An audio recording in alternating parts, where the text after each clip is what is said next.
Please welcome to the stage the summit anchor, international news presenter Maria Ramos.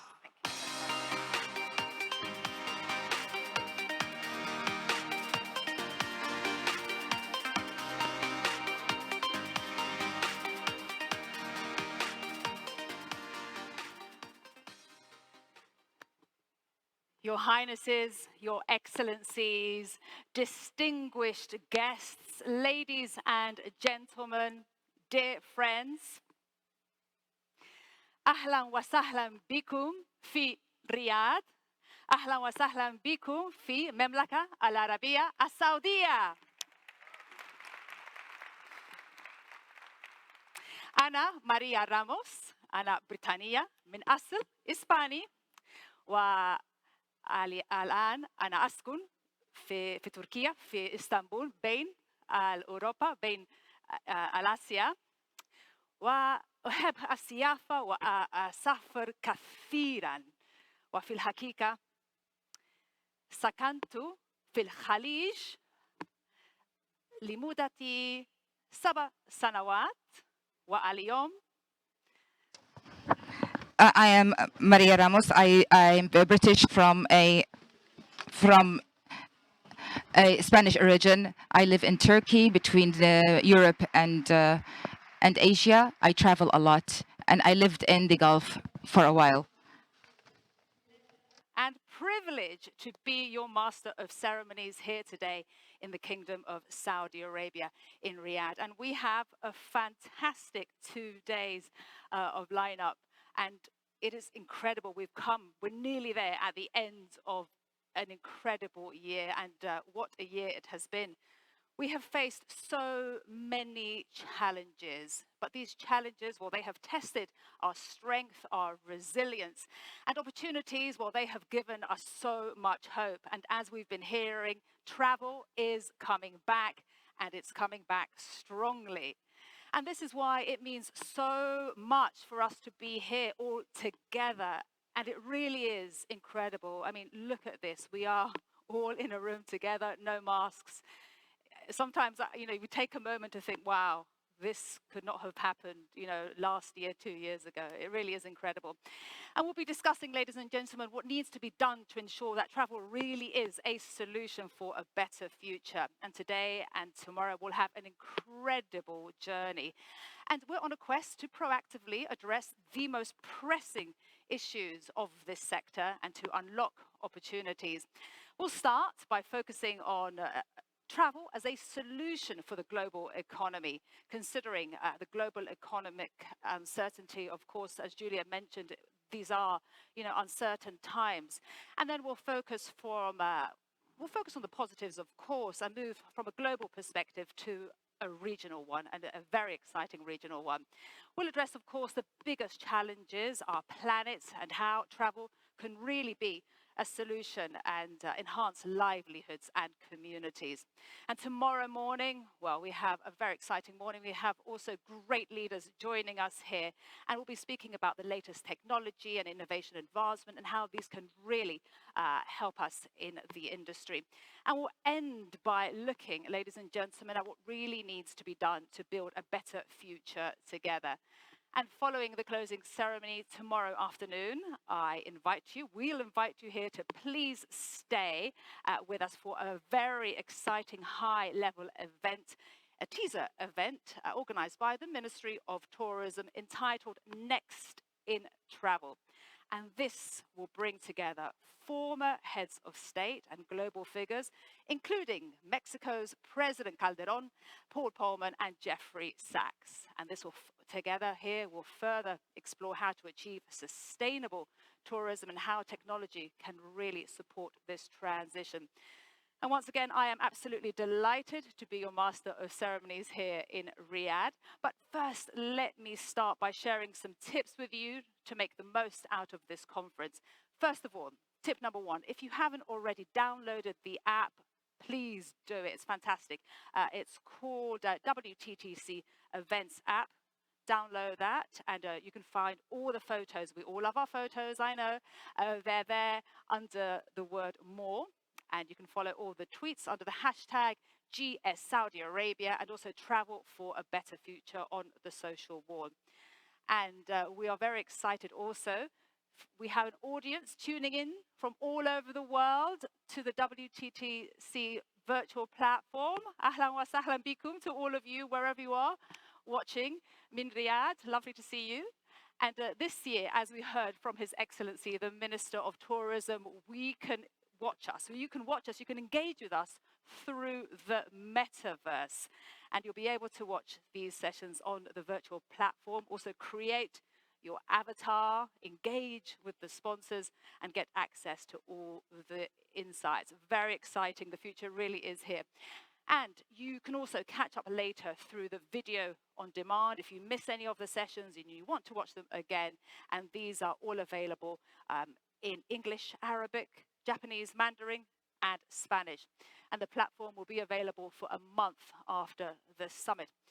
Ladies and gentlemen, let's start. Let's get right into the first part of the program. And the title that we'll be starting with this session is Travel is a Solution for the Global Economy. Fantastic title. And it accounts for 10.3% of the global GDP and 1 in 10 jobs on the planet in 2019 was created by travel and tourism. Absolutely critical, as you can see, for the global economy and trade. From policies to investment, the sector is key to society's prosperity. And the last 2 years, well, they have really highlighted, haven't they, the importance of joining forces, collaborating to recover, and further maximizing the sector's potential. Ladies and gentlemen, I am absolutely delighted to invite from CNN someone I absolutely adore. I love watching, the remarkable, the fantastic Richard Quest and his opening panel for Travel for a Better Future. Richard, the stage is yours.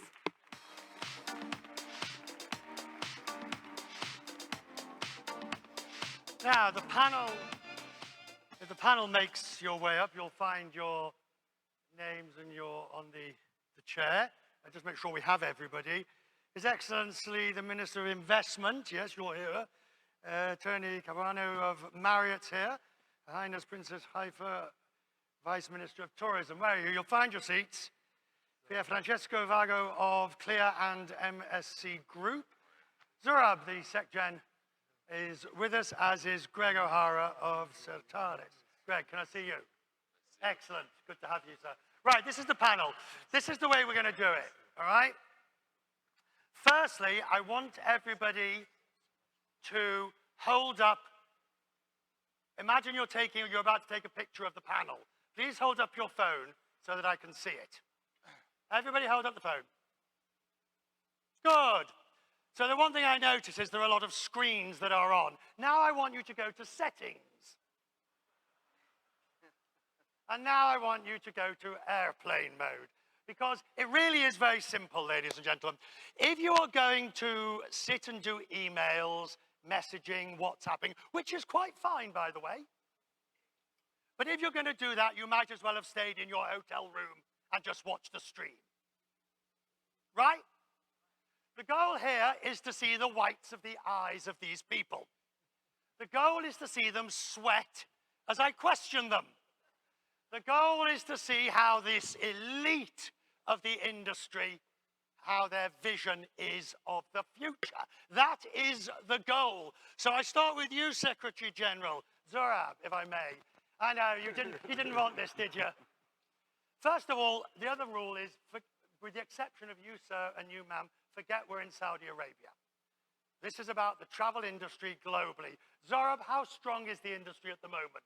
In a word or three, what is the state of the industry? Okay, so salam alaikum to everyone. 2 years ago, the most important and hot question was that what we will do. I mean, it was the world was closed, you know, and nobody can make any forecast. People were saying that we will recover in 2027, some of them 2023, 25, but we saw that this year, the first 9 months showed us that 700 million travelers are back. This is 65% from the best year, which was 2018-19. I mean, So the numbers are there. So the return is there. Exactly. Tony, what are you seeing in terms of what, because through the largest hotelier in the world, single hotelier, I'm sure we can play with the numbers, but you get the idea. What are you, how is that return divided? So at a macro level, anyone that had any question about the resilience of travel, those questions have been answered. The speed with which travel has recovered has been remarkable. Were you surprised? No, I am an eternal optimist. Travel is part of the human condition. I have a college-age daughter who maybe believes travel started when Instagram was launched, but for centuries, human beings have craved exploring the world, immersing themselves in new culture.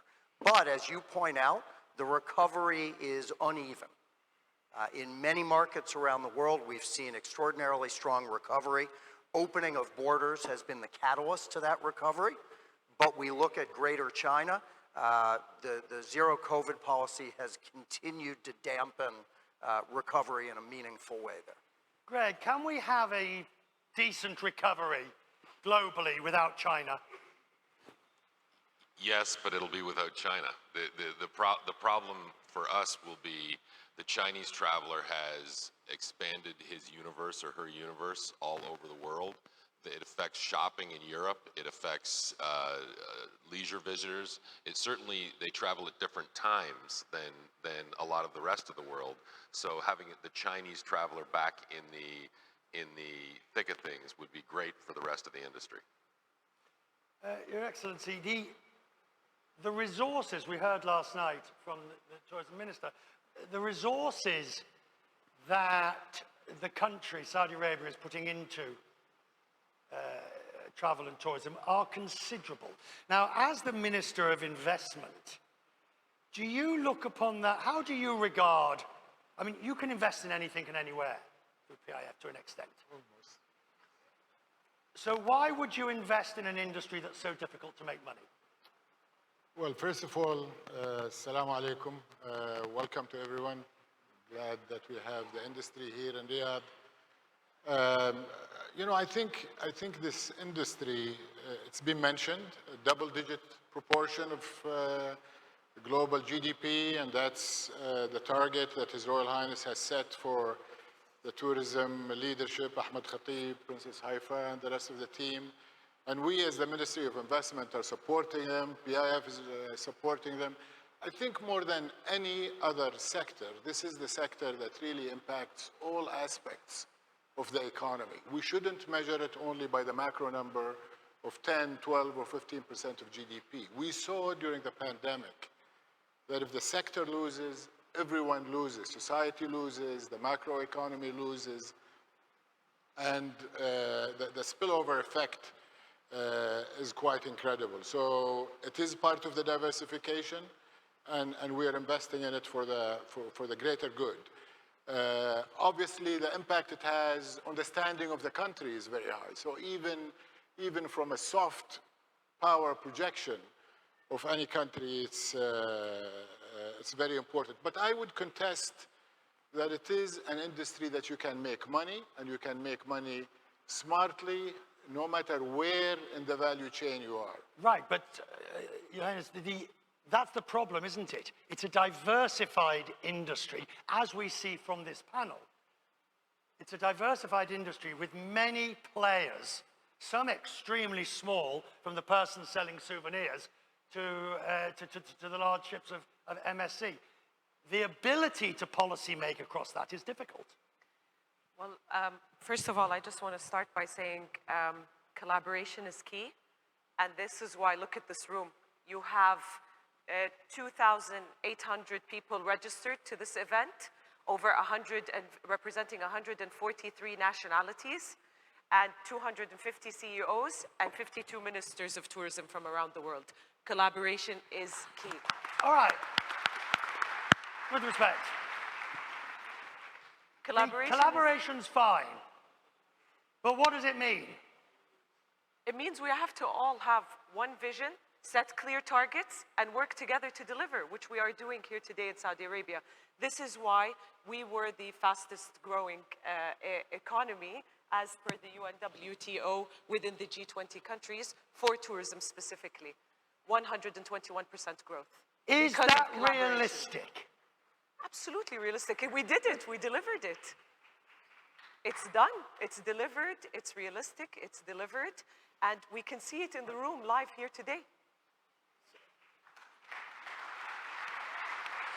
Quiet.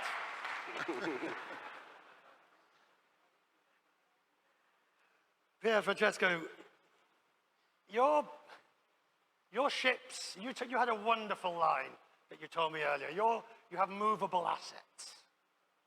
So when you move your assets, pardon the phrase, what are you seeing at the moment?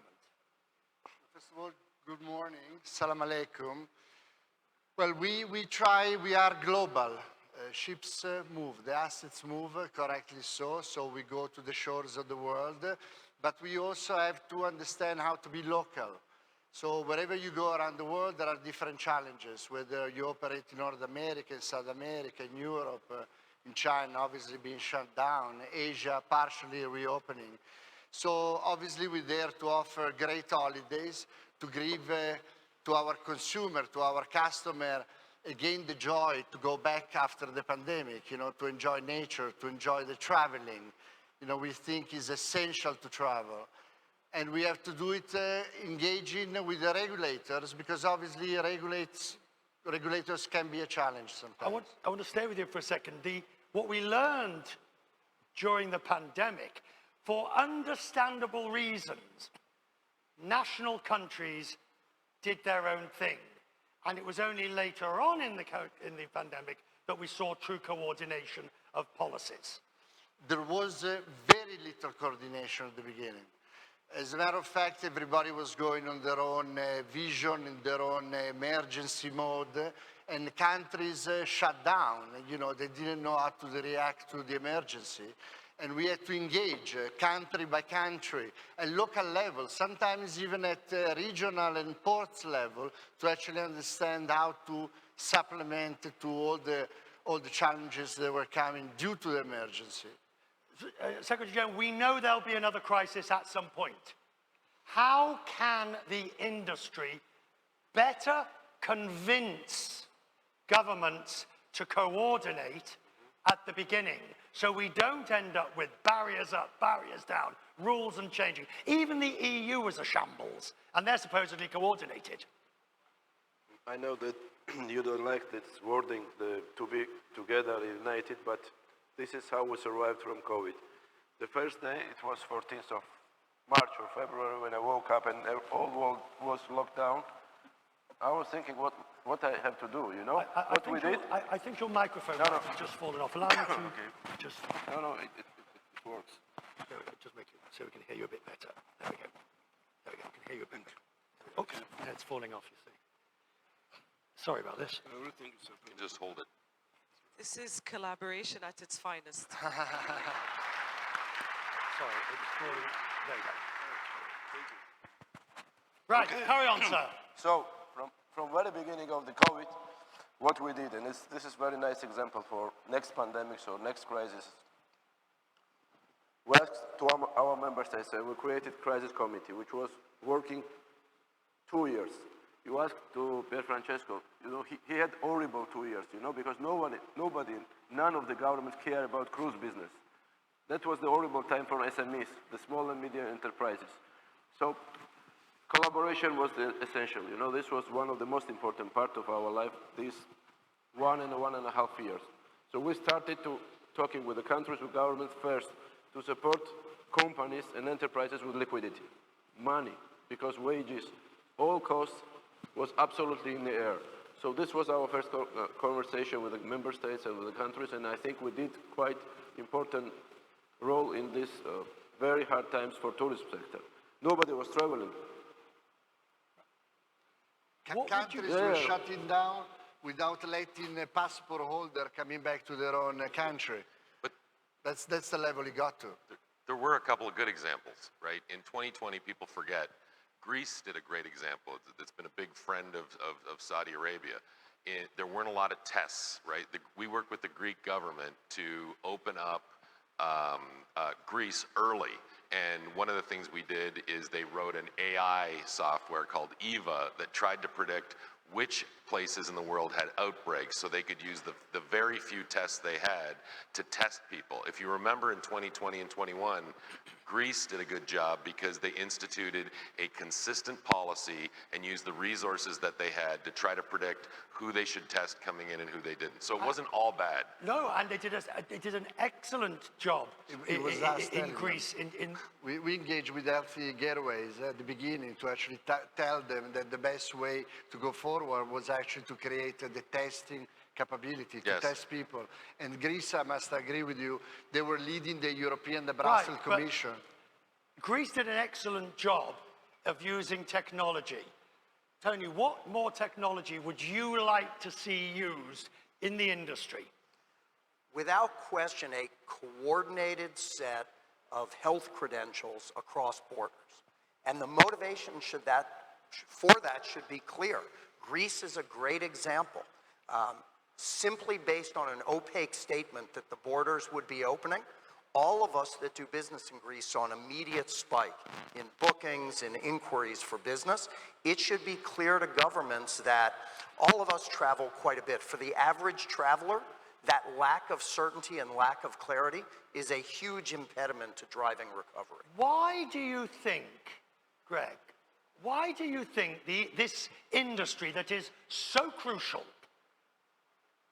punches at a relatively, not in Saudi Arabia, and maybe not in Greece, which are sort of heavy, high GDP tourism, but by and large, the industry punches at a low weight when ministers sit around cabinet tables? Well, for instance, it's difficult to engage the U.S. in this. They don't even have a tourism minister, right? They don't have a secretary of tourism in the United States. It's very difficult to find people to talk to in the United States. Zurab would know more about this than I do, but it's very difficult to engage someone. Other people have tourism ministries, but they're not allocated capital. Most people are, sorry.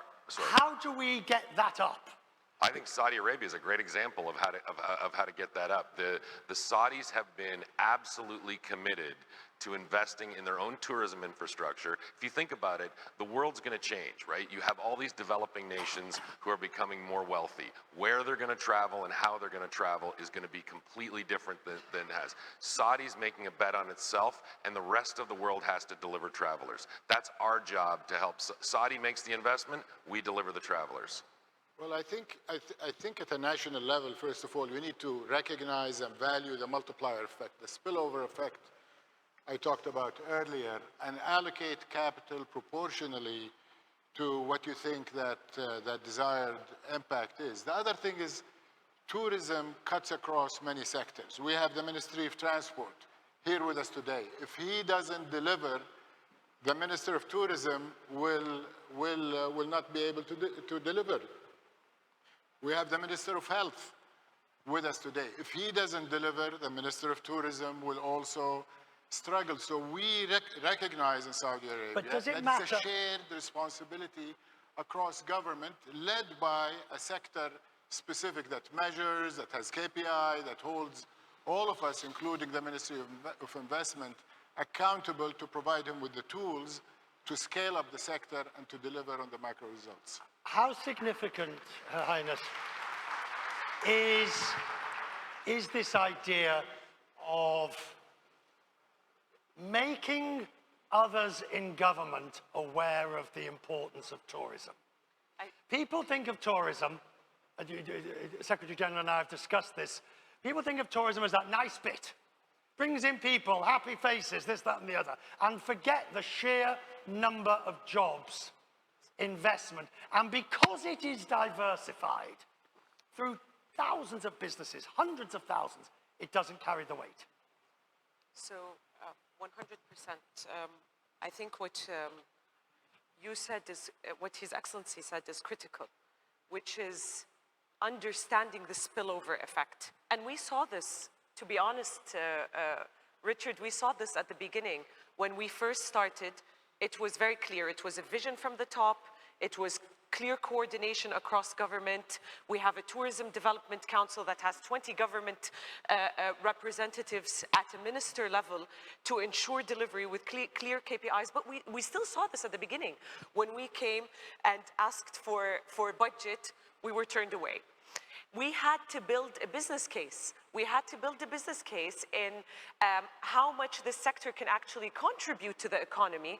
And we saw that in the first year of the pandemic, when we had to close down and rely on domestic tourism, local community inclusion, local SMEs, and we saw spend at 15 billion riyals during one summer. That's 2 months alone.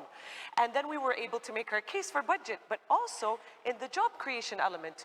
While the world was perhaps losing jobs, we were creating jobs. We were training 100,000 people per year and creating over 100,000 jobs. So the spillover effect, those people that are now being employed are opening up homes, are spending more. We're creating opportunity across, and the case was made accordingly. So if we talk about that case being made for investment, where are you investing? So I just want to build on that point, and then I'll answer your question. I think this spillover effect that my colleagues have described is becoming even more significant. This shift that we've been seeing, even pre-pandemic, from purchase of hard goods towards investment in experiences has only gained momentum over the last 2 or 3 years, and I think that momentum will continue to accelerate, in turn making the impact of travel and tourism on global economies that much more significant. Where are we investing? We're investing in human capital.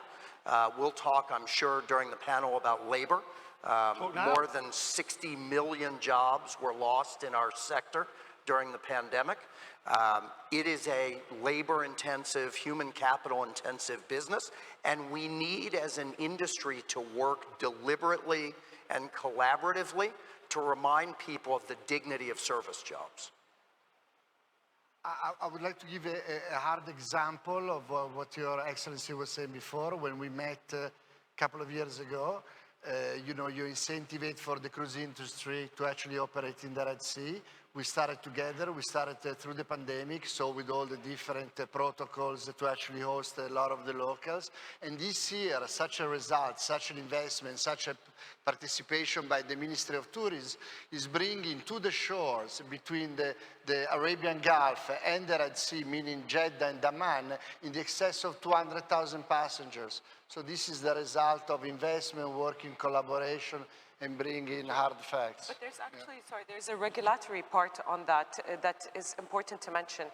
We have the mindset of we're transforming, again, our economy, and this is the attitude of the government as a whole. And within that means we need to be willing to learn. As we implement, see what worked, what didn't. And one of the key things that we have learned within this is visas.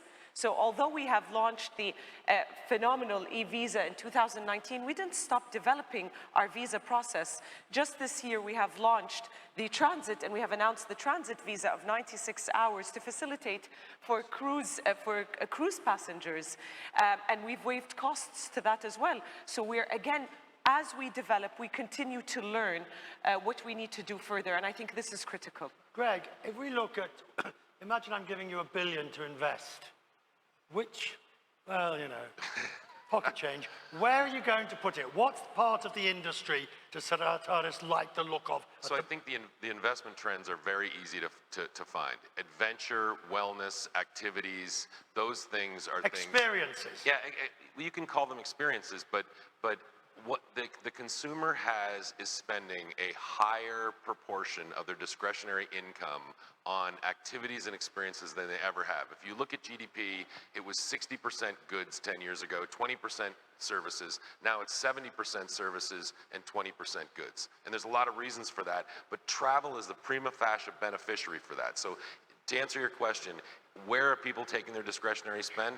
They're taking it in activities, they're taking it in wellness, right? Like, if you had have given me 20 more high-end wellness spas in Europe this summer, I could have filled them all, right? I think people are making decisions about travel based on what they want to do, not where they want to go. So no one decides I'm going to go to Greece or Saudi Arabia or Italy, and then I'm going to decide what to do. People are deciding, I want to do these things. That's why Pier Francesco's business is so good, because he offers them all kinds of things to do when they get off the boat and on the boat. So I think you're going to see people make a lot of investments in what is the destination. If I want to go kite surfing, I'm going to choose between the top kite surfing destinations. So how significant then, because the industry is brilliant at creating Me Too's. Yes. I mean, if that's worked, we'd all better have 5 of them all on the same road in the same tourist destination. Yes. So I think the little things are hard to do. Getting scale in tour guides, getting scale in DMCs. It's easy to build. It's easier to build a hotel than it is for all the trickle-down industries that need to go around the hotel. That is very hard to do. I think you're going to find that $1 billion that you talked about gets allocated to those, it'll get allocated to real estate, it'll get allocated to giga projects, it'll get allocated to all kinds of things. But I think the main hard part is going to be to allocate around the activities and wellness issues that go around those things. Sorry, Zara. I think that it works. Okay. I think that he knows better where to invest, because all businessmen want to earn money, no? One of the best investment today is education and tourism, where business sector can earn money. And invest in education and tourism is invest in future. This is one of the best investment today. We saw it, and there is a huge lake and huge opportunities all around the world. We are traveling, talking with all ministers, all head of states, and what they are asking, there are 2 things. One, to support financially, and second, it's education. You are from the United States. Tell me one strong university or business school in tourism, specialized in tourism in the United States. Right, and are you talking about specific courses in tourism, specific education, or a general education that raises the bar? All kind of education, starting from the masters until the hospitality. And this is where we're investing with Saudi Arabia, by the way. That's why we open an office here, and we're going to training only 100,000 employees here. So there is a huge opportunities, because all these investments we are talking about needs people. Without people, there is no sense to invest in buildings and bridges and roads. This is the parallel process. So this is one of the most important part where business can invest. And of course, invest in tourism. Tourism is the fastest opportunity to create new jobs. This is we saw, and this is very easy to calculate. With proper regulation. That's why that's our role. To take this and make this balance. Yeah. So. Yeah, I just want to add that an important part of the solution and the pathway forward to everything we discussed is activating, supporting, and having proper regulations to support SMEs, entrepreneurs, especially the innovative ones, bring in new technologies. By definition, because they're innovative, they're going to bring authentic additions to the value chain, unlike what the big players, the anchor investors that we're focusing on in our discussions are going to bring. Unfortunately, they're also, the downside of this segment of the sector is they're also very fragile. We found out during the pandemic, they were the first ones to fall and struggle. So in Saudi Arabia, as priority number 1 during COVID was to support the SMEs. We gave them grace periods on their debt. We gave them grace on their payments of government fees, and we extended additional financing. But without them and without growing them and giving them the opportunity to innovate, I think the sector will not be the same and will not have the authentic, unique, differentiated experiences that the traveler and the tourist is seeking. Tony, you see this from both sides of the point, don't you? Because you have all these hotels that have to provide a particular service that is of a quality that doesn't matter where. But the people who stay in those hotels or on your ships go in to the destinations and want the local experience. Well, His Highness used the right word, which is authenticity. Today, what guests want is authenticity. They want local. They want the hotel staffed locally. The work that's being done here in the kingdom to build a workforce of Saudi workers in travel and tourism is exactly what that traveler seeks. But how difficult is that for you when you have a set of standing operating procedures for that particular category of hotel that you then have to fit in authentically into 1,000 different destinations? It actually translates beautifully if you have passionate local employees to work with. And I think Saudi, again, represents a fantastic illustration of the way public and private sectors can partner to prioritize building a workforce to support the growth of travel and tourism. This comes down to leadership, doesn't it? Yeah, No question. It really comes down to the ability. I sort of wince when you said collaboration, because after 3 years of dealing with the pandemic, I've heard it a million times, and it's often spoken, rarely seen, as they say. But it really comes down to the ability of government and industry to lead. Absolutely. So again, as Julia mentioned, we don't speak of collaboration, we implement it. This is why I made it a point to point to this room. But this is why also during the G20 presidency, under His Excellency's leadership, we were the first country to bring together private and public sector to the table to deal with these issues. When we launched the set of initiatives and incentives that His Excellency is talking about to deal with the pandemic, we did it with private sector. We sat down on the table with them and we heard from them and we dealt with it. Not just that, we are amending our regulations and our policies, for example, our criteria for hotel classifications with private sector. So we launched our classifications 3 years ago. We heard from private sector. We had over 1,000 sit-downs with them just during this year and heard from them that, well, guess what, guys, one size does not fit all. And so we're amending accordingly based on that feedback that we have received. Also through our ease and cost of doing business, what His Excellency mentioned. We have 28 initiatives that we are going to launch this year in order to facilitate the investor journey across for all of these gentlemen sitting here on the table and here in the room. And I think, Ladies Richard, the conference will be appropriately dominated by conversations about sustainability. Yeah. And while collaboration may make you cringe, it is absolutely critical if we're going to move the needle in a meaningful way.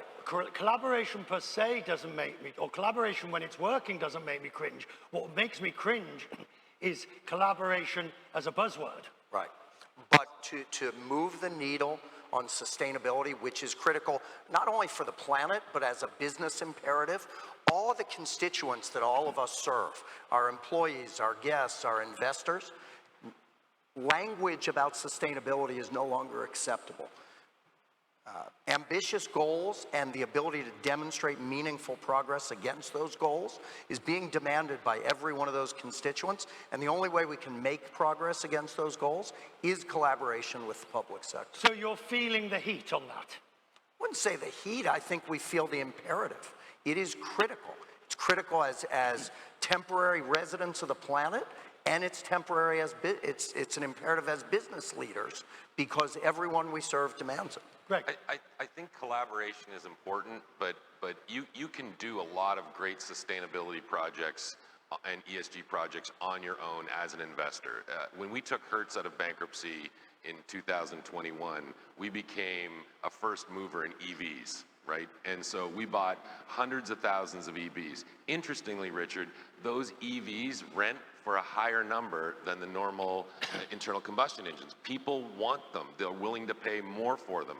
So for instance, you talked about the money. It's much easier for me to raise money for sustainability when I have examples of the fact that someone will pay more for a Tesla Model 3 or a Polestar or a GM or a Lucid than they will for the corresponding internal combustion engine. Well, collaboration sometimes is to do things, to be, doers, to actually be pragmatic on the approach. So, before we saw the beautiful film about coral, you know, the state of the health of our oceans. And I'm very happy the collaboration is also to work on projects like that. We work together with the Badr Foundation and the Coral University of Riyadh to actually help and do a global project on the status of corals around the world. That's collaboration. Now, I'm determined that we end on time. Otherwise, we'll be later than we already are. But I have one last thing. I can grant you one wish, all right? Anything you like. It's that time of the year, holiday time of the year. I can grant you one wish for the industry. I'm making the question long so you can think about it. I'm going to start with you, Secretary General. For the industry, or for you, or for me, I can grant you one wish. Like Her Majesty, I can tap you. As we are in Saudi Arabia, my wish would be, because who can imagine 7 years ago that this country will talk about tourism?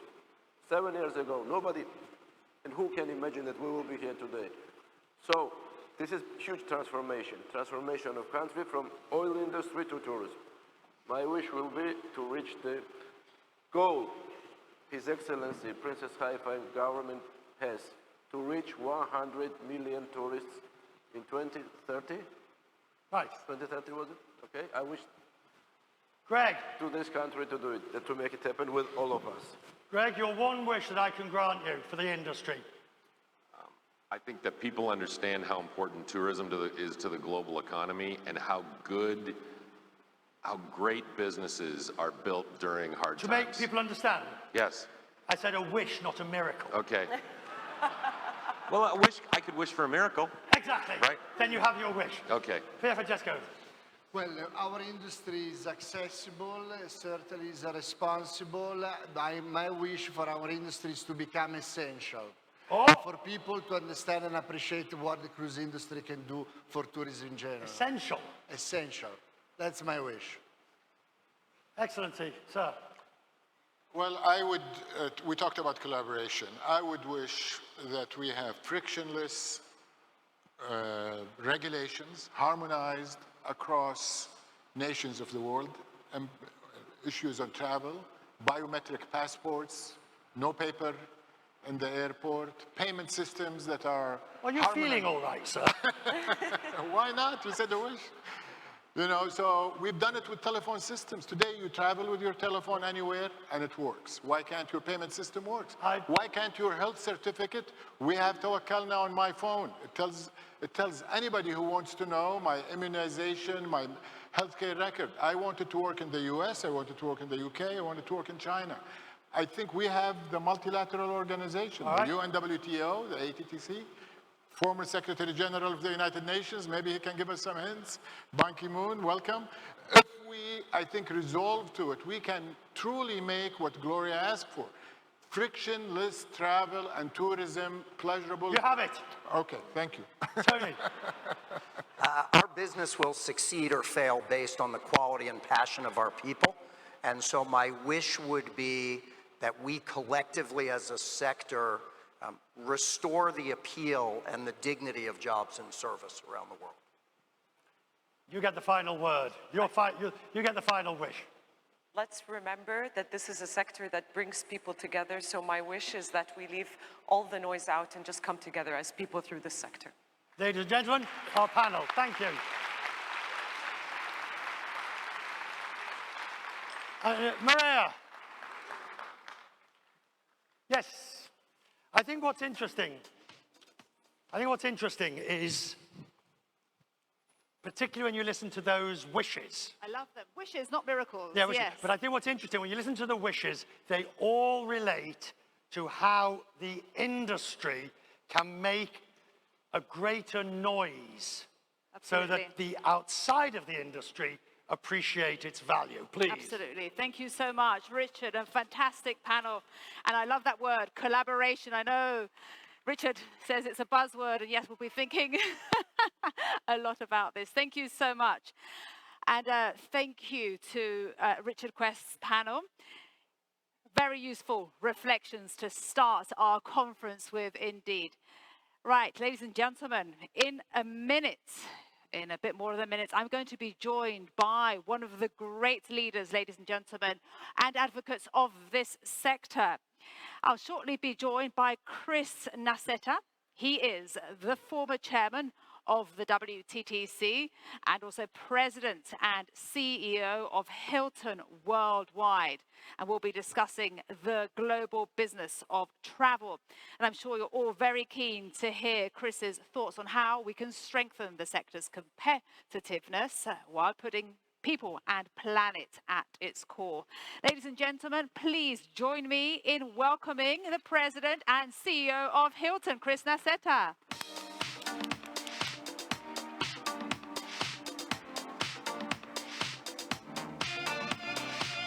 Hi, Chris. We're going to swap seats. I actually have your pen. I love that. Coincidence.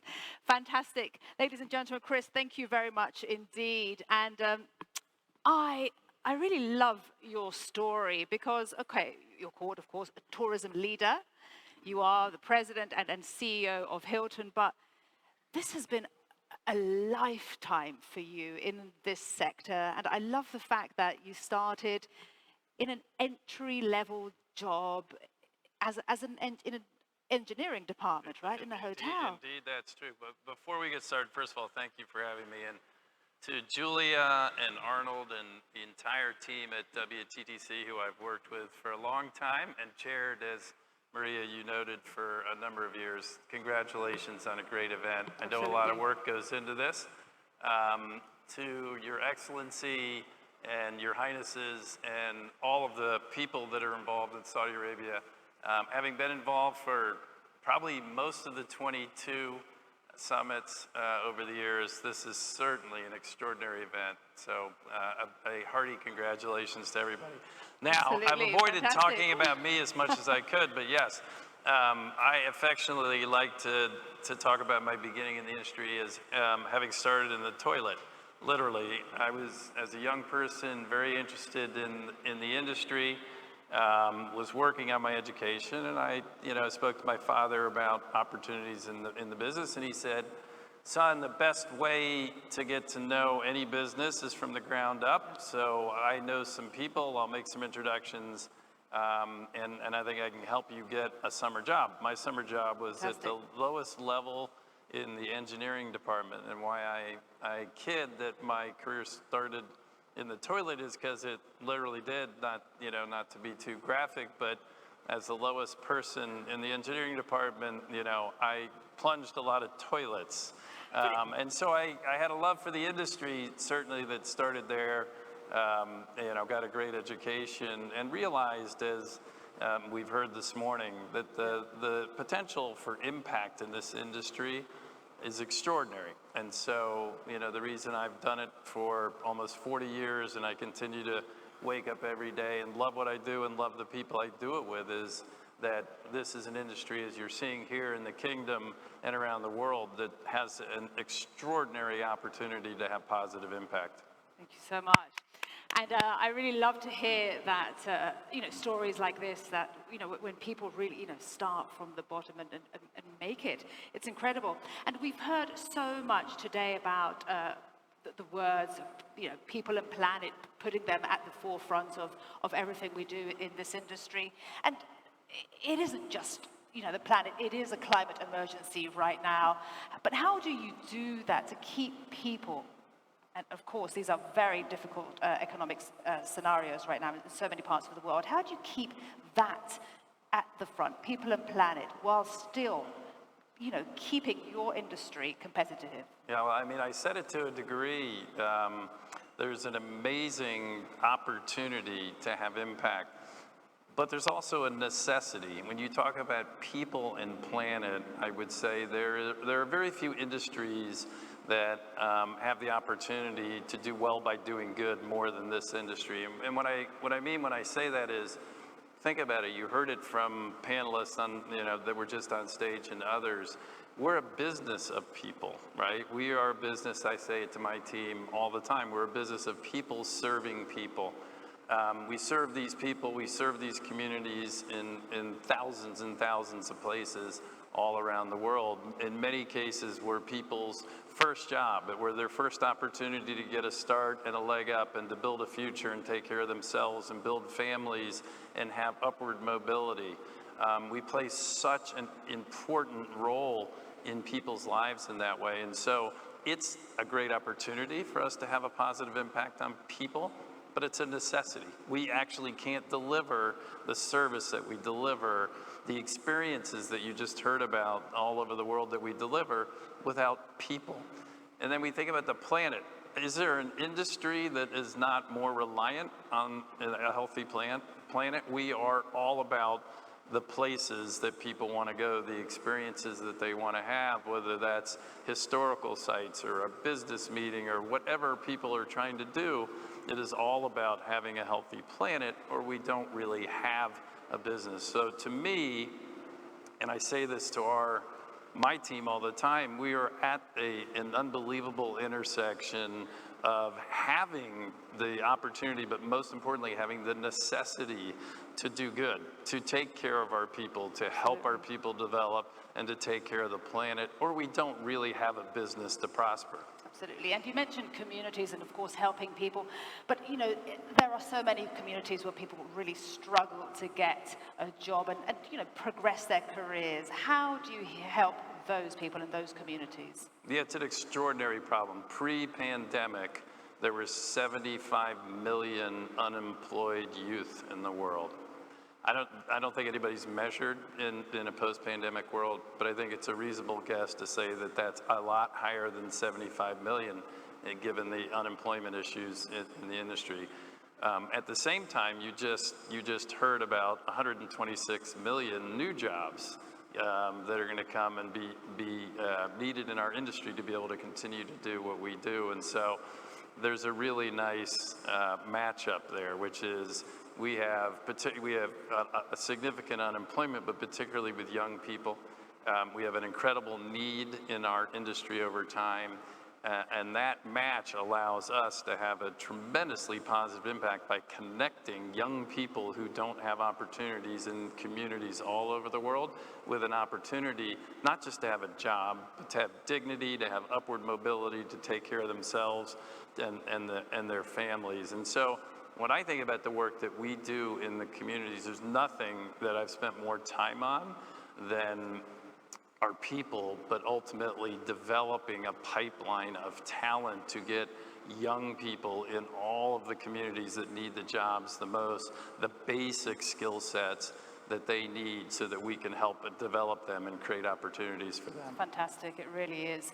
Now, you have steered the Hilton through a pandemic. I mean, people were barely traveling. I couldn't travel to my country for a year. What advice do you give now, post-pandemic, post-global crisis, given what you've gone through and what you have, you know, how you've steered your hotel group? I think that's really easy. Believe. I can't tell you, first of all, I've steered Hilton through the Great Recession and this, and I've been in the industry for 40 years, so I've been through a lot of crises. Clearly, none of them as significant as the pandemic. In the early days of the pandemic, I sort of laugh, although it was painful. I was on TV all the time, networks all over the world, and everybody's asking me, well, how's it going to be? Travel and tourism, of course, is never going to be the same. And my response consistently, sometimes to people rolling their eyes and chuckling out loud, was, I think you're missing the point. Travel and tourism is an unstoppable force for good. People want to see places, they want to interact with people, and while we're all locked up here for a moment, all together at the same time, all that's going to happen as a result of this is people have a more significant desire to do. I love the word revenge travel. Do the things that they want to do. And so, by the way, I was not alone, but there weren't a lot of people that believed that when I said it in the early parts of the pandemic. But it's happened. Good. You've heard it here. We've seen travel recover. Yes, revenge travel, leisure travel is off the charts. Business travel is now back to levels that we saw pre-pandemic in most of the world. Meetings and events, look, Absolutely. we have thousands Incredible. of people here. I've done more meetings and events this year than I've ever done in my life. So it's back. And my belief, we said it many times at these events, that we were in a golden age of travel leading up to the pandemic. I think we're in a new golden age of travel where people are going to want to get out more than new golden age of travel. New golden age of travel, more than they Fantastic. ever have before. So my Brilliant. advice to everybody is believe. Believe in the power of travel. Fantastic. I want to finish on time too. Just very quickly, we're going to be speaking about technologies a lot. Which technologies are you excited about? 30 seconds. In 30 seconds, all of them. I mean, I said we're a business of people serving people, and we are, but technology is an amazing help and aid to us in delivering great experiences. I like to think of it as we live in a phygital world, so we love the physical interaction with places and people. Phygital, I love this word. Phygital, but we also love our digital devices and being able to connect with the world digitally. And the real key to the future of a great experience in travel is connecting those two things in the perfect way to create more delight for our customers and take more friction out of the experience by using technology in some ways to enhance what our people are doing to make it an amazing experience. So there's a lot more to be said, but given the limits of time. Wow, we have finished on time. Chris Nassetta, President and CEO of Hilton, thank you very much indeed. Ladies and gentlemen, please join me in welcoming and thanking. Thank you so much. Fantastic. All the best. Thank you. Well, it is clear, ladies and gentlemen, that as we've heard there, the economic and the social impact of travel and tourism is absolutely tremendous.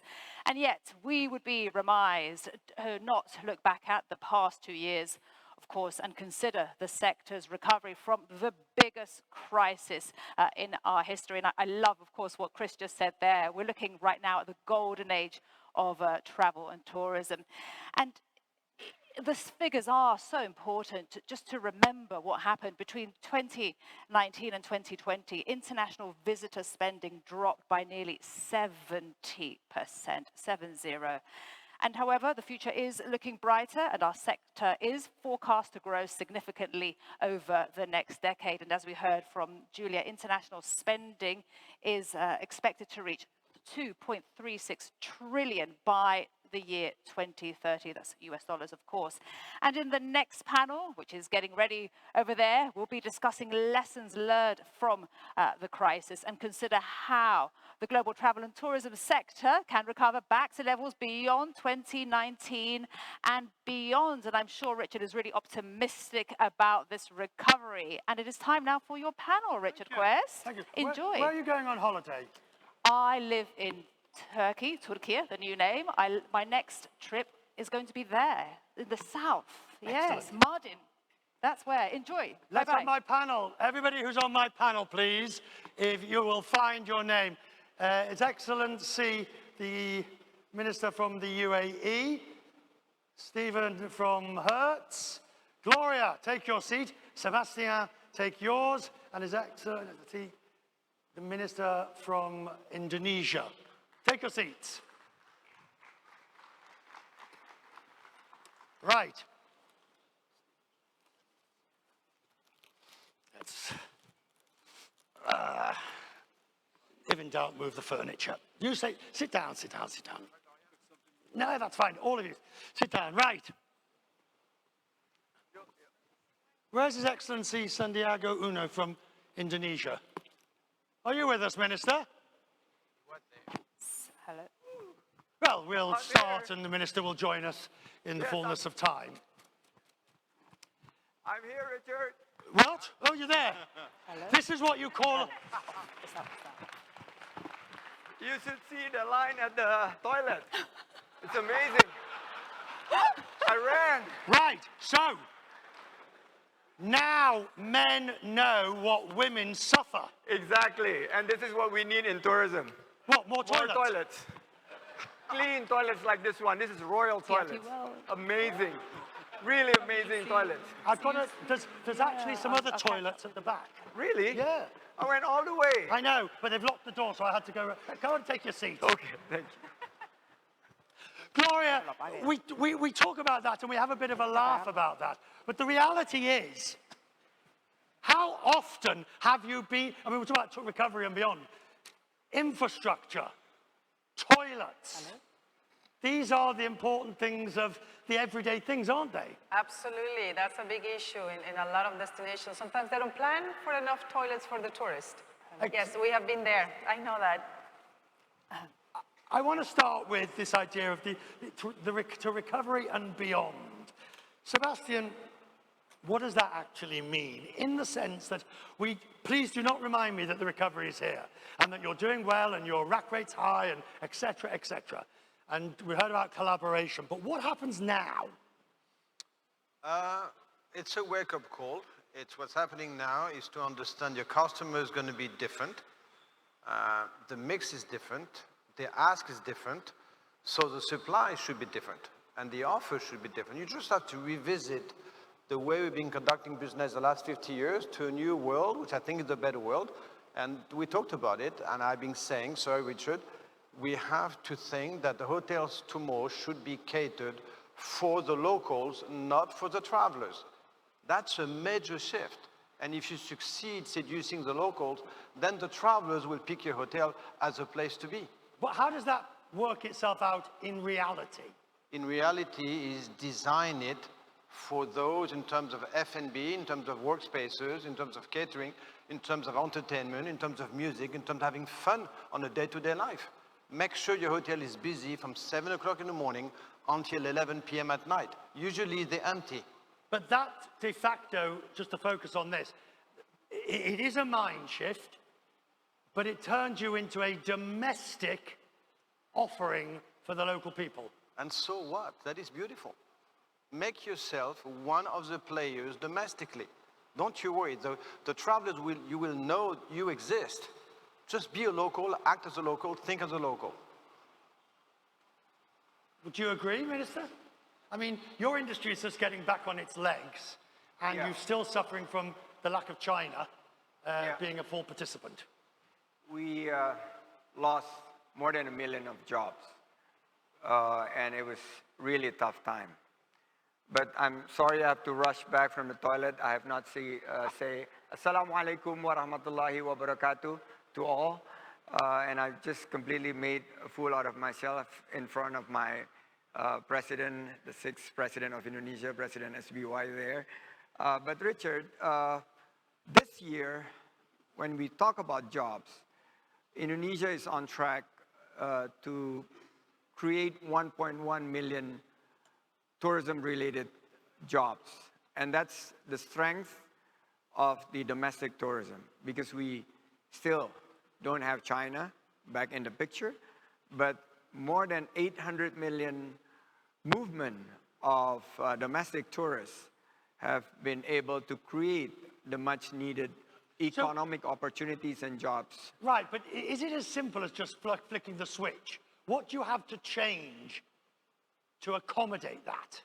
First, we need to change the mindset, because Bali in particular, if Quest means business, Indonesia and Bali means sustainable tourism. So we need to change the mindset to quality and sustainability. And the new trend of tourism, which is more personalized, localized, customized, yet smaller in size, but better revenue. This year, we're creating $4.3 billion of tourism revenue, which is 3 times more than what we expect, with only a quarter of foreign tourist arrival. This is very difficult to do, because traditionally, you would, in the old days, when the destination was the purpose, all you had to do was put up the property. And essentially, if the beach was there, you were fine. If the sand was there, you were fine. If everything there, you were fine. But now, Stephen, you have to factor in what the minister says. Well, I mean, the essence of what we're talking about here is the beyond. So what's the future? The future, to invite the kind of tourism that the minister is talking about, is infrastructure. You need infrastructure in the various markets and countries, whether it's an airport that can handle the kind of traffic that you'll have, or even in our business, you need to have charging networks if what you want is electric vehicles that are going to get rented. You need to build infrastructure that is accommodating and inviting of the populations that you want to be traveling around. Whose responsibility is it to build the infrastructure? Well, I think this is the point at which there is public-private cooperation and engagement that needs to go on, dare I say collaboration, but there needs to be a level of cooperation such that you're guiding people, in the direction it must go. It's not going to be one or the other. The truth is, for the private sector alone, the infrastructure that's necessary is too expensive. It's prohibitively expensive in terms of the investment that needs to be made. So if you're going to serve a broader market, government needs to step in and make this kind of investment. Your government, step up. First of all, thank you so much for having me here. Just speak. It'll... I think what's very important as well to think about what are the future tourists going to be. So what type of infrastructure we're looking at. What you said, Richard, is you have a destination, you're going to have a booking. But I think going back to the last panel, I think it's important to think about sustainable tourism. And the future of infrastructure will really depend on that sustainability of aspect. The youth, there was in His Excellency Al-Khatib speech in the beginning, spoke about the youth. The youth is very smarter now, thinking about what part of things they want to be part of, which part of, for instance, a hotel that has accessibility to the local market, buys their fresh groceries or apples from the local farms. And this is the aspect of infrastructure. So when we go with the supply chain, it depends then as well on the infrastructure of supply chain. Where are you going to get it from? How are you going to bring it in? How many CO2 emissions you're going to produce? That's the infrastructure of future tourism going to be. So that's the infrastructure side of it, which is sustainable. But then you have, for want of a better phrase, the product side of it, what you deliver. And now it becomes difficult because you, Sebastian, you have vast assets. How do you teach an elephant to tap dance? Trust the guy who knows best. He happens to be a Saudi in Saudi, a Qatari in Qatar, and a Mexican in Mexico. Trust the guys. They know much better than I do. Let them ask. So it's, seriously, it's, we're delegating now power to a lot of people who have the knowledge. I just want to say something, because I said it 2 weeks ago, but I was at Al Diriyah this morning. I've never seen, sorry for United Arab Emirates, you close enough. I've never seen a country, never ever in my life, and I'm 61 years old, where you have a leader, a plan, expertise, financial resources, a timeline, 100,000 Saudi to be trained. It's mind-boggling that within 10 years you can build what's being built here. And I wish we can replicate that in many other countries, and which is why I'm travel. I'm leaving the doom and gloom of Europe and finally coming to the Middle East, coming to Saudi, coming to the UAE. Finally, you guys are teaching us a lot of things for the last 10 years. Right, well, I obviously, because of my job, need to put the other point on, the question on this, which obviously comes down to a single leadership that is able to implement policies that simply would not be possible. And if we look at your country, sir, yes, at the moment, where you're about to get gridlock government for the next 2 years, and essentially the presidential election has begun now. By the way, I will put this to the Assistant Secretary for Commerce later. It's not possible. You're playing two different games here. Well, I think you speak to politics of the moment. If you go back and talk about kind of local initiatives, people who know their country, you can go back in the United States to the 1950s when Eisenhower built the interstate highway, okay? And suddenly you had Americans in the United States who were traveling to parts of the country they hadn't traveled before. This is not even to get on to whether you were inviting of other cultures and other populations to come and travel in the country. So it's dangerous to speak to a moment, a political moment in time. I think you need to look at the long arc of history, and what you're hearing, I think, has played out historically in countries like the United States. Let me comment on something, Richard. I don't know if you can hear me. Yes, I think what you're saying, yes, we have some challenge in some governments and some transitions, But when there is political will, it can be done. It can be done. So why isn't there political will? Let me give you one example, and I think I agree with Sebastian. You need to have leadership, vision, and resources. And yes, you don't find that in multiple countries around the world, the vision, the leadership, and the resources. But there are so many countries that they have had it. I was very fortunate to have that in Mexico with President Calderon, where he was able to gather the Congress, the governors, everyone. We had a national agreement, and everyone was working exactly in the same goals and the same plan to recover from the crisis and to break new records and accelerate not only the recovery, but the transition of the sector and create the foundation, by the way, that has really taken Mexico to another level. Now, you are right. Then we have some challenges and different governments here, as Sebastian said. The transformation that is happening here is out of this world. It's different. We haven't seen it. But it is possible. There just needs to be political will, not agendas. The problem is that we have a lot of individual agendas. I want to talk, since we're talking about beyond, and I know, Stephen, you have thoughts. Business travel. Now, I mean, under the UNWTO's definition of tourism, with satellite accounts or whatever it is, which I've never understood to this day, we're all tourists in a sense, but the traditional business travel, they said it would have gone, or it would be 50 to 60% reduced. Yeah. You're laughing. Well, I'm laughing because I think, like many things, you know, the obituary that was written on business travel was way premature. You know, there's still a very strong desire and in some sense, no substitute for human engagement. And it's proving itself out. And we're seeing that recovery play out in travel across almost any business that you could talk to in this room. But you have to adapt your product. Because if I've rented a car from you because I'm in wherever, how does that play out for you? Well, there are interesting changes that have happened, okay?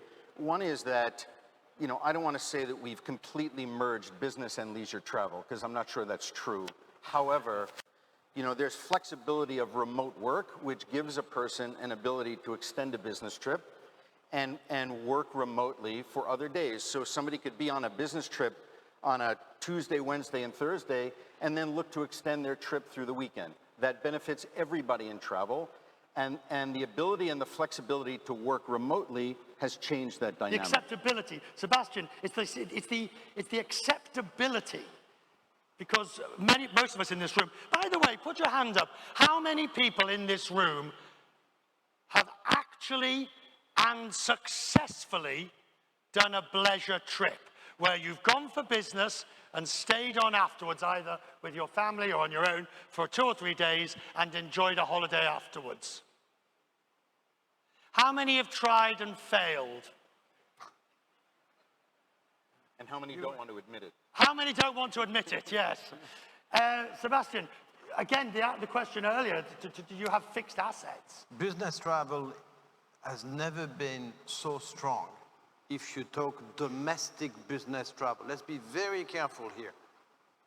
If you go for business, less than 4-hour flight, 4-hour train ride, it is as strong today as it was in 2019. Don't go short, as strong.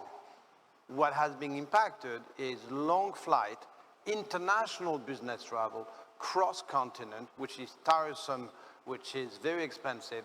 25% of those customers will be gone forever because they're going to start on Zoom, on digital. But don't go short, and there's another statistic. Over 30,000 large employees, corporation, they're going to reduce business travel by 4%. Underneath 30,000 people organization, they will increase business travel by 6%. So you're saying the long haul is suffering more than the short haul, which is exactly... No, I'm saying the short haul is not suffering. Right. So that's the exact opposite to what we thought was going to happen, because we still think of people going on curated longer trips to see multiple clients in different destinations. You don't meet client by Zoom, for God's sake. If you want a client to sign, you need to be authentic, you need to be a person, you need to charm. Don't do it on Zoom, you're going to be unsuccessful, my dear. Absolutely. We saw it in G20 that just finished in Bali. We're doing research, how many from the Business 20 participants actually stayed longer. And apparently more than 60% stayed longer, and they visit a better destinations. You mentioned sun, sea, and sand. Now we're offering serenity, spirituality, and sustainability. They want to try planting mangroves to offset their carbon footprint. They want to visit village tourism. Isn't the authentic issue, which we heard in another, isn't that even more significant than when you talk about spirituality, experience, and those sort of Yes, things? and we saw that in village tourism, which make it a pandemic winner during the 2020-2021. Other destinations were suffering, but village tourism actually climbed by 30%. More people visit the tourism village to experience, and because it's open space, you have no crowd issues, and people just now spend more time visiting new destinations. We were very fortunate, actually, to host the Expo 2020. I was there. And you were there? Several times. Several times. And that we see the business, leisure kind of tourism that really happened in the 6 months of the Expo itself. I think for the future of tourism, there should be more comforts, leisure, and tourism aspects that comes in together. Do you have to adapt your product? I don't mean physically in the room, but I mean the pricing of your product, or the combination to allow for this. Does this leisure destroy your revenue models? No, but I guess it is true that I guess now we don't have any Sunday night being empty. Sunday night. Oh, you must be delighted. Sunday night was the graveyard of the hotel industry. Which is why, Richard, it's going to be more and more difficult to actually define what is leisure, what is business. It is true, staycation works immensely, works extremely well, which means people leave on Thursday afternoon, they come back on Tuesday morning, they're going to be working on Friday, working on Monday, they're going to spend the weekend with people they love next to them. Same pricing whether it's Thursday night or Sunday night. So I'm not going to have a different pricing if the guy's staying on leisure or business. You are or you're not? No, we're not, it's the same pricing. This is not an insignificant economic issue for the industry. I mean, the notion that you are smoothing out what was otherwise peak and trough, and so your ability to staff, your ability to marshal resources, how many hotel rooms, how many rental cars, et cetera, all of that is now arguably easier in the context of allocations that you make on a much smoother sort of day on day, as opposed to, you know, a curve that otherwise developed. Would you? Allow me just to add. Yeah. I think the most important to go back to the argument of, are we ready for the next pandemic? What are the type of products that we need, and how agile are we in the aspects of being ready for any situation that might arise? How do we, you know, we don't want to see our tourism sector drop and drip like that happened back in the 2020 and 2021. We opened the first country in the region to really open its border in December 2020. It's 13% of our GDP. No, it wasn't entirely successful. It was as how you tight your belt, you know, how tight you want it. So we saw in the UAE, the meters between a table and a restaurant, the other one, we saw 1.5 meter, we saw 2 meters, we saw 3 meters, we saw another 1 meter, week by week. So the people on the grounds managed to actually make sure that we test, and we make sure as well the restaurants operate in a way that actually they can work. What was if you take from the pandemic, and just put the pandemic to one side, but take the lesson you learned, and now bear in mind the recession that we're going to face in Europe and in other parts of the world, and a general slowdown, what do you need to do to prepare for that? Stephen, I'll start with you. Well, I would say that, you know, with 2020 hindsight, you can revisit every decision, you know, that was made. And we were far less than 2020 in the context of the vision we had at the moment. And so every country was dealing with a certain amount of triage that they were trying to sort of, you know, get through. I think in the end, you know, there's a level of experimentation that needs to go on. You try to keep your employees and your assets together best you can. You manage with a level of efficiency. But I dare say that we're not going to experience a crisis of the magnitude that we did. And in my experience and, you know, the old job that I had, you know, you are better for successive crises that you work through because you understand how to marshal the resources and what your moves will be. On that point, if we accept what we've learned and the shift in the model, Sebastian, Are we literally at a new frontier in tourism?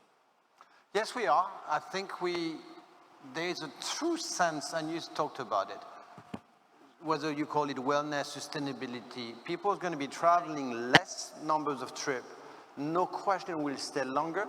It's kind of a regaining control of your life. You're going to have a different appreciation of time. People are going to be going slower on trains. People are going to want to take their time. They're going to be having a longer lunch. They're going to go see a museum they would not have thought. So it's regaining your life, better balance. No, you're laughing, but Well, I'll tell you why I'm laughing. I'll tell you why. No, because I don't think anybody on this panel recognizes that in their everyday life. I do. I do. I stay an extra day. Taking things slow. I mean, the number of people I've spoken to in this room who say that they've been to 15 destinations in the last 3 weeks and multiple time zones, and they haven't stopped. But you know, Richard, in a way... Guilty as charged. Sorry? Guilty as charged. Yeah, but catching up, because people are catching up, Richard. But I think Sebastian is right. Now, after the pandemic, some sort of shift has happened, and now we're spending more time with what makes us happy, and with quality, and with loved ones. Now, yes, you still have to travel for business, but he's absolutely right. And that's why also it's very important what he just said about having these hotels being communities for the local destinations, because we want to enjoy more life. We had a better appreciation about what really matters after the COVID. I think I agree with Sebastian. What we learned from the pandemic, Richard, is we need to put more women at the leadership of our institutions. Absolutely. We walk the talk. Here, well, the minister is a man, but controlled by a woman at home. Yeah, we all are. We all are, we just pretend. But we walk the talk. 4 out of 7 deputies are women. And this is what Bali declarations during the G20, what we said, that tourism and travel needs to put women in the leadership positions and more participation from young generations. Hang on. I'm not going to let you get away with this. Because a generic... to where to go on your vacation. No. It's the women. A generic statement of that we need to put... travel and tourism needs to put more women into leadership roles is great as a generic statement that will get you an applause. No, but we need to get However, how do you make it happen? I made it happen in my ministry. I make sure my vice minister is a woman, my permanent secretary is a woman, 4 out of 7 deputies are women, and we have bring in more young generations at the decision making. Should we replace you with a woman? I think the next minister should be a woman. There you are. Final question to the panel. We talked about experience. I think he's just talked himself out of a job. We've talked about it. He certainly made news. Yes, quite. Yes. I'm going to leave next week. No, he's not leaving yet. Final question to the panel. We talked of experiences. All right? I've got my magic wand. I can grant you one experience in the world. Anywhere in the world, something you've never done, have a weekend with the family. No, something you've never done that you would like to do. If I can grant you that one wish, what would it be, Minister? See the whales. See the whales? We'll invite you. Who in here can help him see the whales? We will there we invite are. you to go to Mexico. I've granted your We will wish. invite you to go to Mexico to see the whales. I would go to the 5 destinations on display in the room out there. I mean, I think that there's uncharted territory in this country that's certainly worth exploring. She can help you do that. We'll help you there as Yes, well. We'll indeed. make a tour for you to go all the destinations. Gloria. I'm going to have actually my wish. For 7 years, I wanted to do this river cruise in the Christmas markets for whatever reason that I love. Where? Finally, I'm going to go from Switzerland to Amsterdam. In these river cruises. Christmas markets. In the Christmas market. I've just come from Vienna. They're magnificent. Excellent. That's my wish, and I'm going to finally do it. So it's good. I've granted it. Hey, I'm doing well here. Thank you. That was pretty good. Easy. And it hasn't cost me a penny so far. Excellent. Sebastian. I've been thinking, I have no idea, except I always dreamed to be an architect. So I would love to spend as much time, a week, a month, alone with an architect. Sorry? An architect. I always wanted to be an architect. So I want to be invading the brain of a famous architect, to be next to him and learn from him. Traveling with an architect. Yeah, droning with an architect. Which city's got the best architecture? Italy, France. Probably I love Singapore. Interesting. Of course, you Great just, building in Singapore. I'm sending you to Singapore. Minister, well, former minister. I think President Jokowi now getting our streaming Your phone information. But Bali to be all powered by electric vehicle by 2030 and creating 4.4 million new jobs, better quality Good jobs. wish. Ladies and gentlemen, our panel. Thank you. Thank you. Very good to meet you.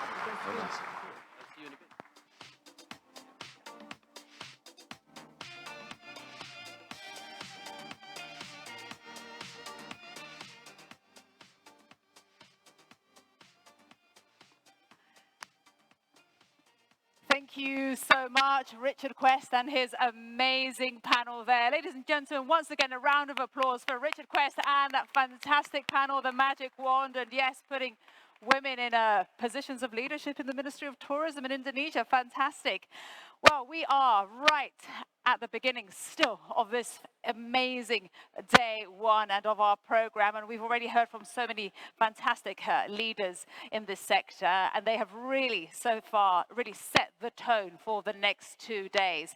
It is time now, ladies and gentlemen, for the strategic insight sessions.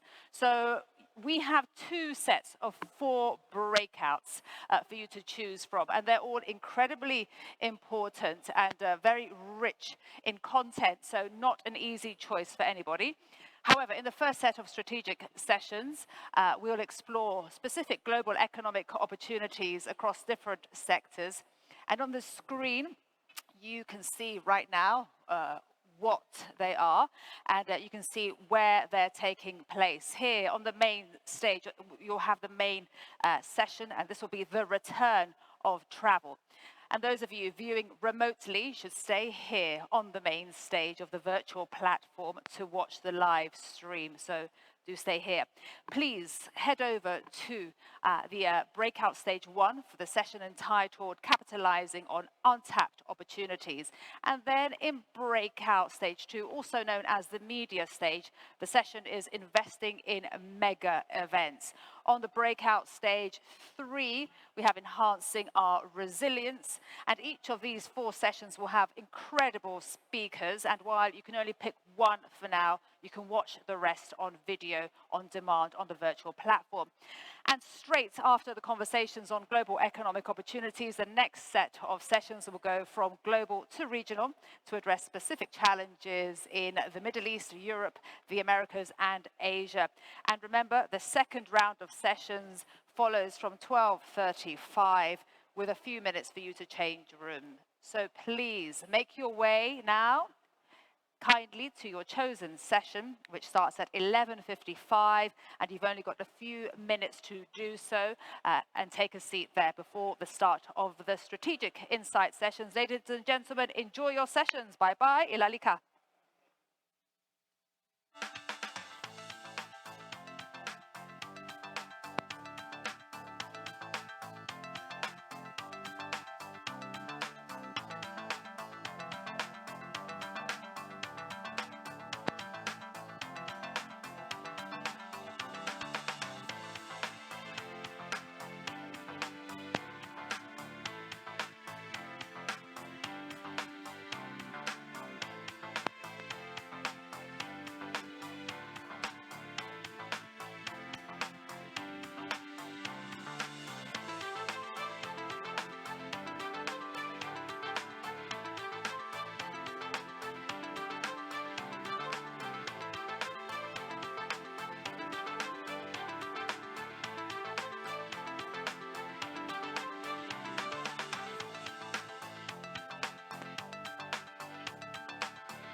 Would you please take your seats? The summit is about to start.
Right, good afternoon, ladies and gentlemen. Please take your seats. We're about to start our first strategic insight session here at the main stage. It is fantastic to be with you. Kindly take your seats. For those of you that like to stay with us, which I highly recommend you do, we are going to be discussing the return of travel, because it feels like we've returned back to normal levels, right? After an unprecedented scenario of COVID and the demand destruction that we saw, and then, of course, the pent-up desire to travel once again. So please take your seats. We're about to start our session. I'd like to welcome my guests today. We have fantastic panelists that are going to give us a sense of what's happening in the private sector, what's happening at government level, and of course, importantly, consumer trends. What is happening on the ground, and is the fear factor still very much a reality? I'd like to welcome Ambassador Dr. Pindi Chana, Minister of Natural Resources and Tourism for Tanzania. Welcome. I've got lots of notes here. I've got Nicholas Huss, Chief Executive Officer at Hotel Beds. Welcome, sir. Welcome as well to Clayton Reed, Chief Executive Officer, MMGY as well. And we also have one person missing here, JD O'Hara, Chief Executive Officer, Internova Travel Group. And a very warm welcome to Elena Kuntura, Member of the European Parliament, and also former Tourism Minister of Greece.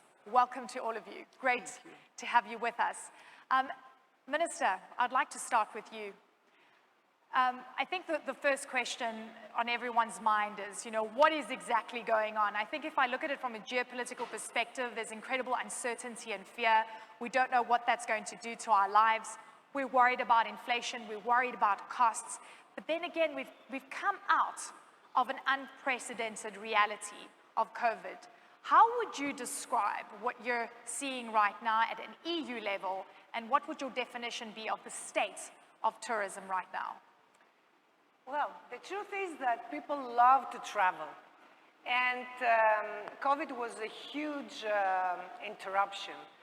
2019, for many countries, was really the top historical records of people traveling and spending.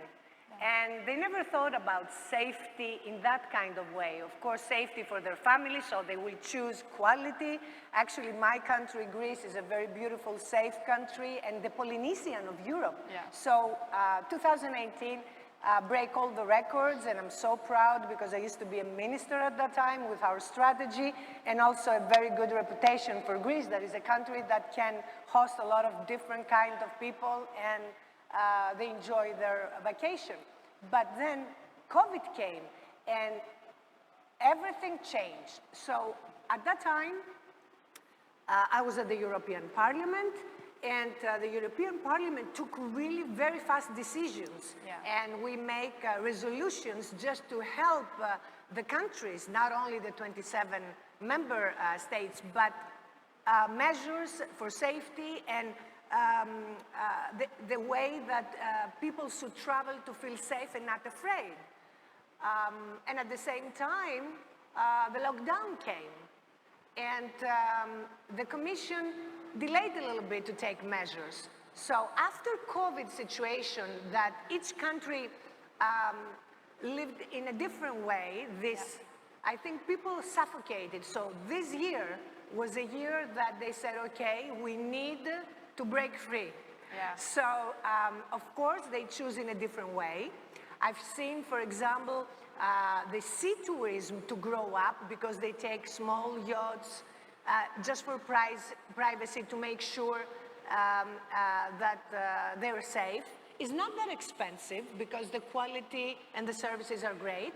And also, they change the lifestyle and the traveling. They go more for sustainable tourism. Yeah. So I think each country should be ready now for the growth. I think this year was good, and maybe... Despite the issues, we should be ready for the growth. Okay. Minister Chana, it's really great to have you here. Thank you. I want to reflect back to this time last year, right? Do you remember what was going on in Africa as a whole? Because I have PTSD from that. South Africa does genomic testing, discovers the Omicron variant, travel bans slapped across African countries. No one wants to come to Africa, and African leaders stood up and said, you're going to destroy one of the most vital industries for economic growth, right? Tourism. And we were stuck in the middle of policy, global policy, and a very different reality on the ground on the continent. Reflecting back on what you went through last year versus what you're seeing now, please tell me you have good news for us. Sure.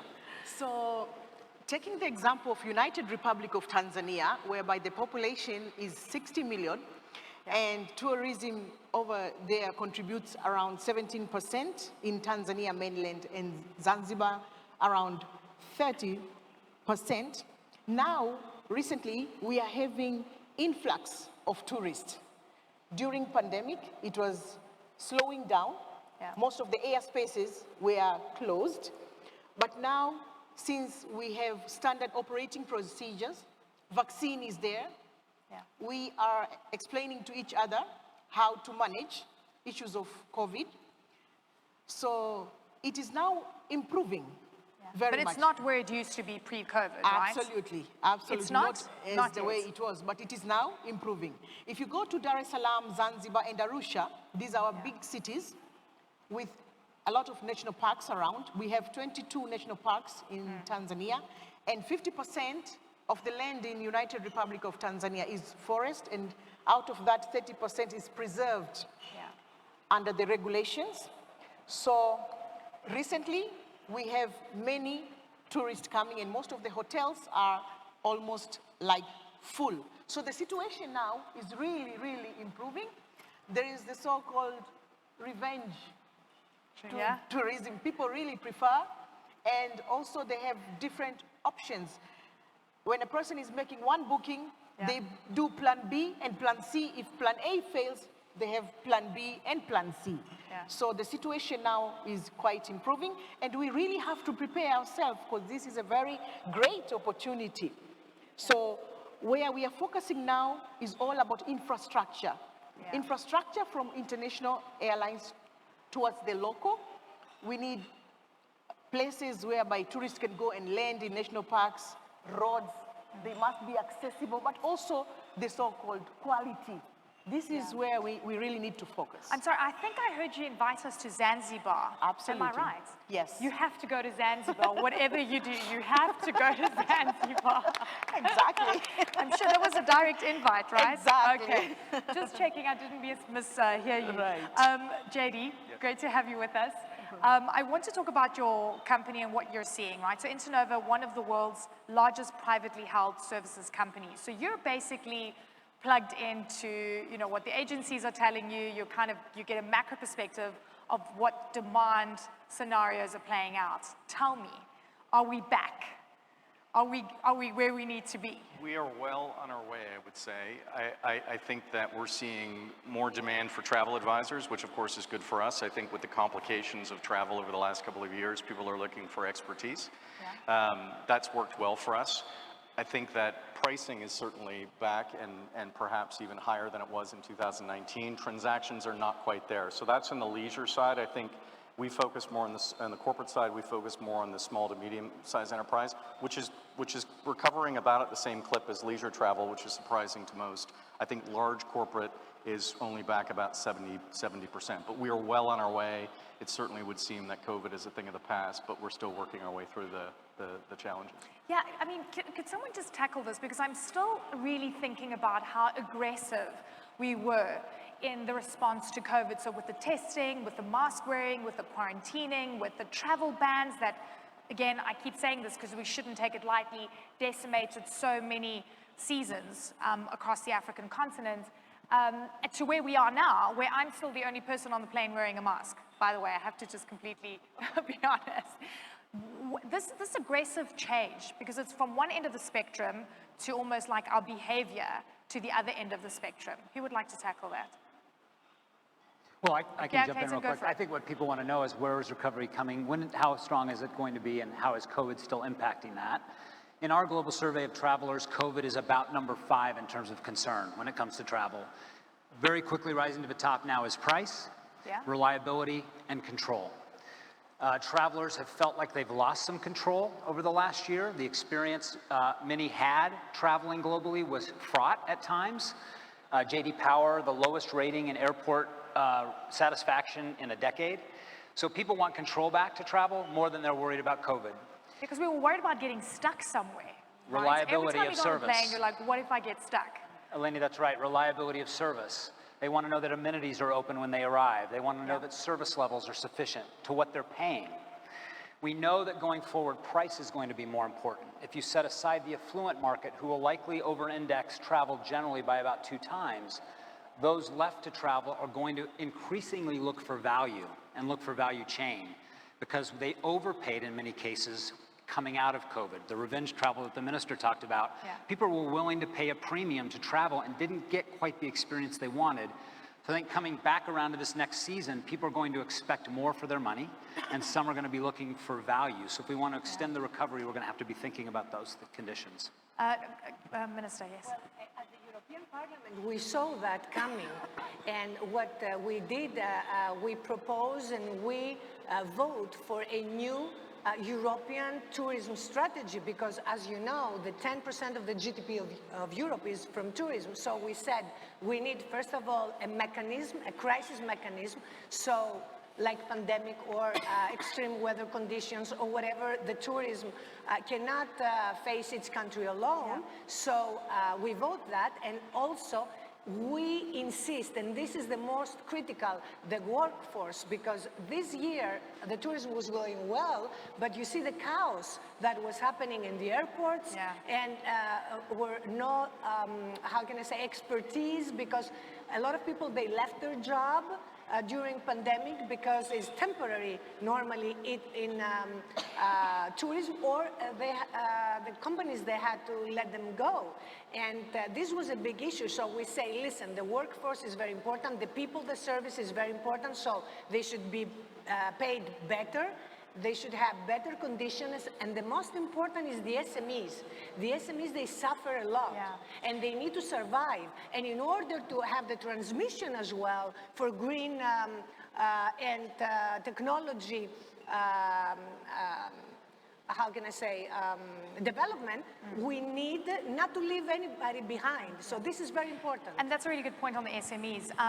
Nicola, great to have you with us. Hotel beds, I think how many hotels do you have listed right now? 60,000 on your platform? So what we have actually is that we connect 300,000 hotels. 300,000 hotels. Almost 150 countries with 60,000 travel agencies, tour operators, and airlines. So it's all about connecting the dots, actually. Okay, so I want you to take me to what you saw during the pandemic, well, pre-pandemic, during the pandemic, and what you're seeing now.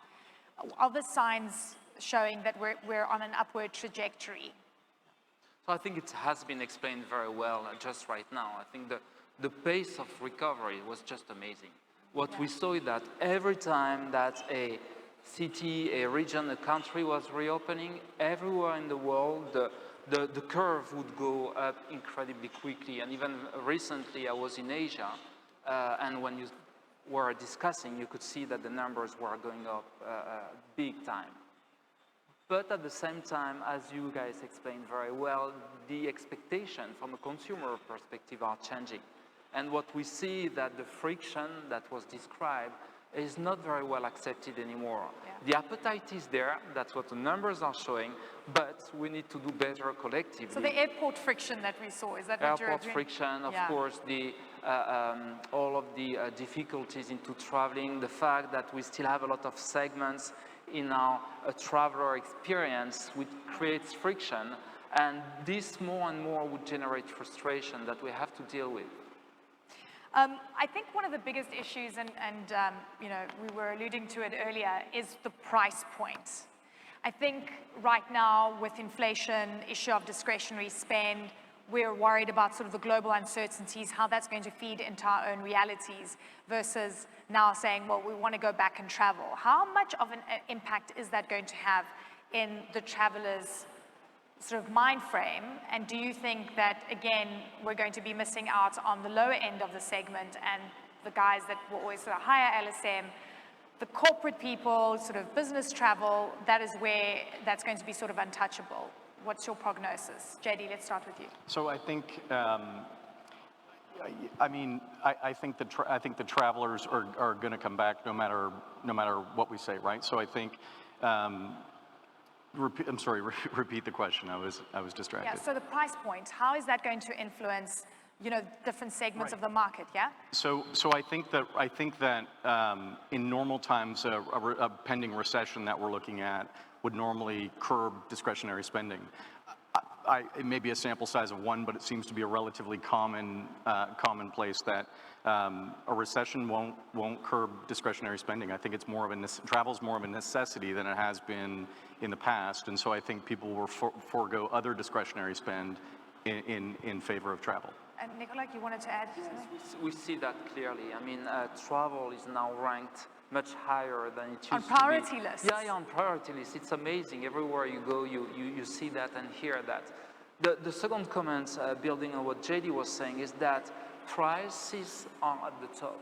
Wherever you go, from the flight perspective, from the hotel average daily rates, etc. But this doesn't seem to be so far a problem. And despite everything that we hear on macroeconomic uncertainties, we see that the appetite to travel in 23 should be at the same level or even higher. What kind of price changes have you both seen?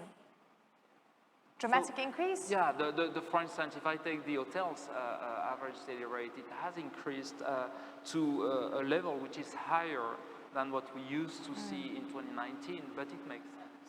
It makes sense because you have less room available, you have more friction from a people employment perspective, etc. So the point is that you need to better sell. Okay, Clayton, I want you to jump in here. What is the health of the American traveler right now? I want to come back. That Let me is come a back lot to revolves price around really like quick. the health, the American traveler. Yeah, and I important. definitely want to talk about that as the American here. But I also want to come back to price for just a minute. We are seeing the recovery of two different travel economies. We are seeing the recovery of affluent travelers who will continue to pay high rates, who will continue to pay a premium. But in our last survey, 74% of households globally making under $250,000 US of household income will seek a discount before booking. That's double what it was a year ago. So price sensitivity, as I mentioned earlier, is very important. The American traveler.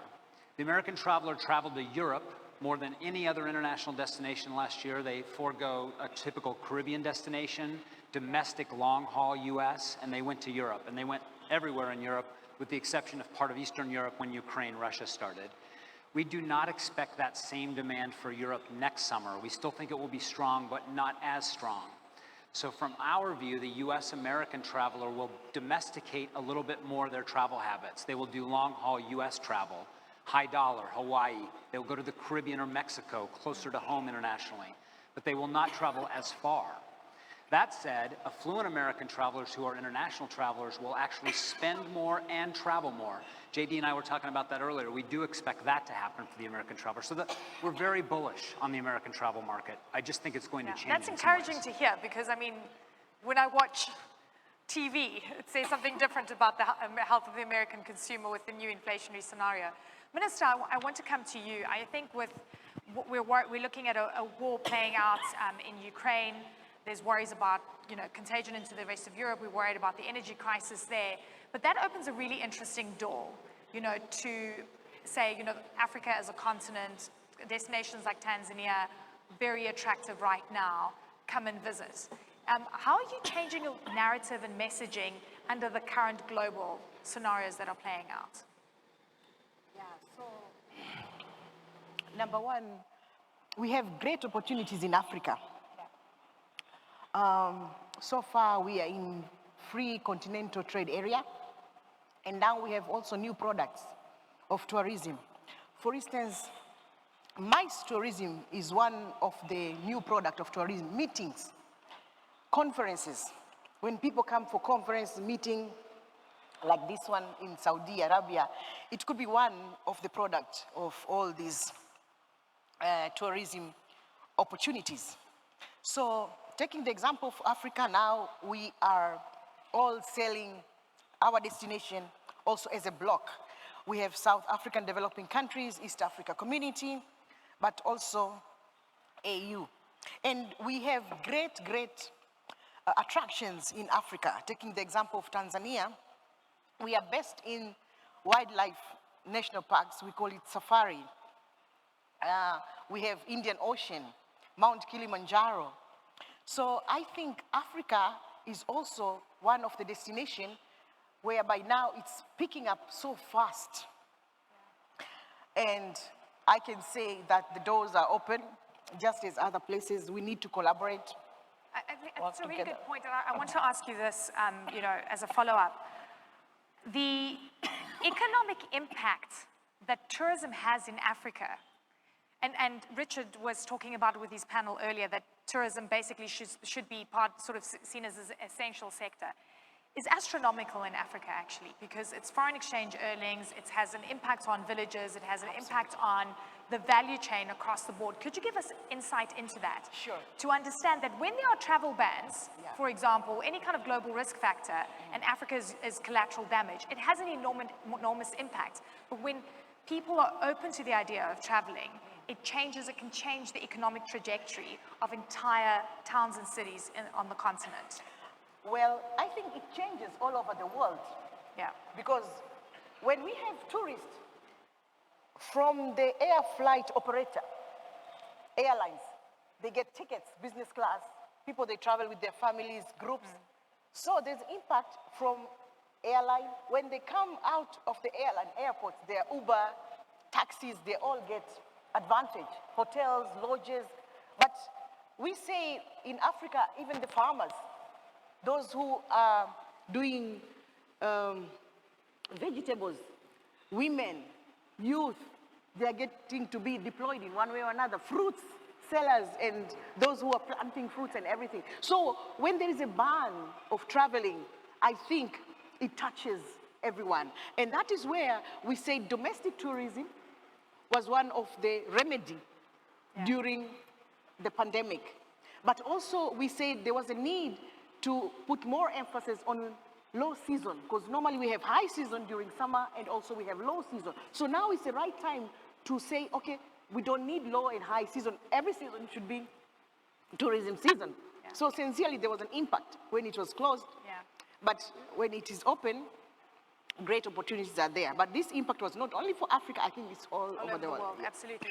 Minister, I want you to jump in here because when you were tourism minister in Greece, you were giving us some numbers, and I want you to share that with us, with the audience, that when you joined, I think you had, Greece was experiencing 20 million visitors, right? And then by the time you left, that jumped up to 34 million. Was it as a result of your policies that you were able to implement to be able to expand on the seasons? Well, this was the big target, to make sure that Greece will receive tourists not only the 3 hot months, June, July, August, because of course you cannot receive 34 million in 3 months. So we had to expand. So we did a strategy, 365 days a year, and I work very close with the regions and the private sector. It was very, very important to join forces. And we did it all together because we had value for money, quality, and also we helped a lot of new destinations in Greece to just show what they can offer.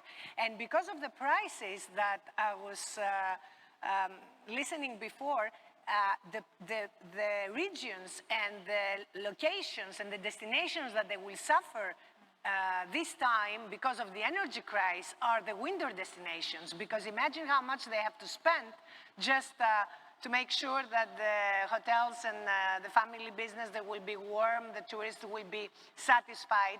And also, they try to do their best thinking that has to continue to be 4-season destination each country. So for Greece, I'm very proud because, of course, it was not only the arrivals that the increase, was the income, the revenue was important for Greece at that time, because don't forget the big economic crisis that Greece had to face. So we brought more than 18 billion revenues by 2019, was the best year ever, broke all the records, but also the tourism was growing more than our economy. The growth of the economy in Europe 2019 was 2%, Greece growth economy 2%, and the tourism sector 6.7%, which is a huge. Actually, WTTC was the first to acknowledge by Gloria Guevara that now she's here strong pushing the initiative as GTC for sustainability. And we support her because of this great initiative, but also she can see the future. So when she did that, was a big surprise for everybody how a small country, Greece, did that. So this reputation follow us. So this year we did a great job. And me, being in the parliament, all these best practices, I'm just trying to implement. So the European Parliament to make sure that the legislation and the path that the Commission gave us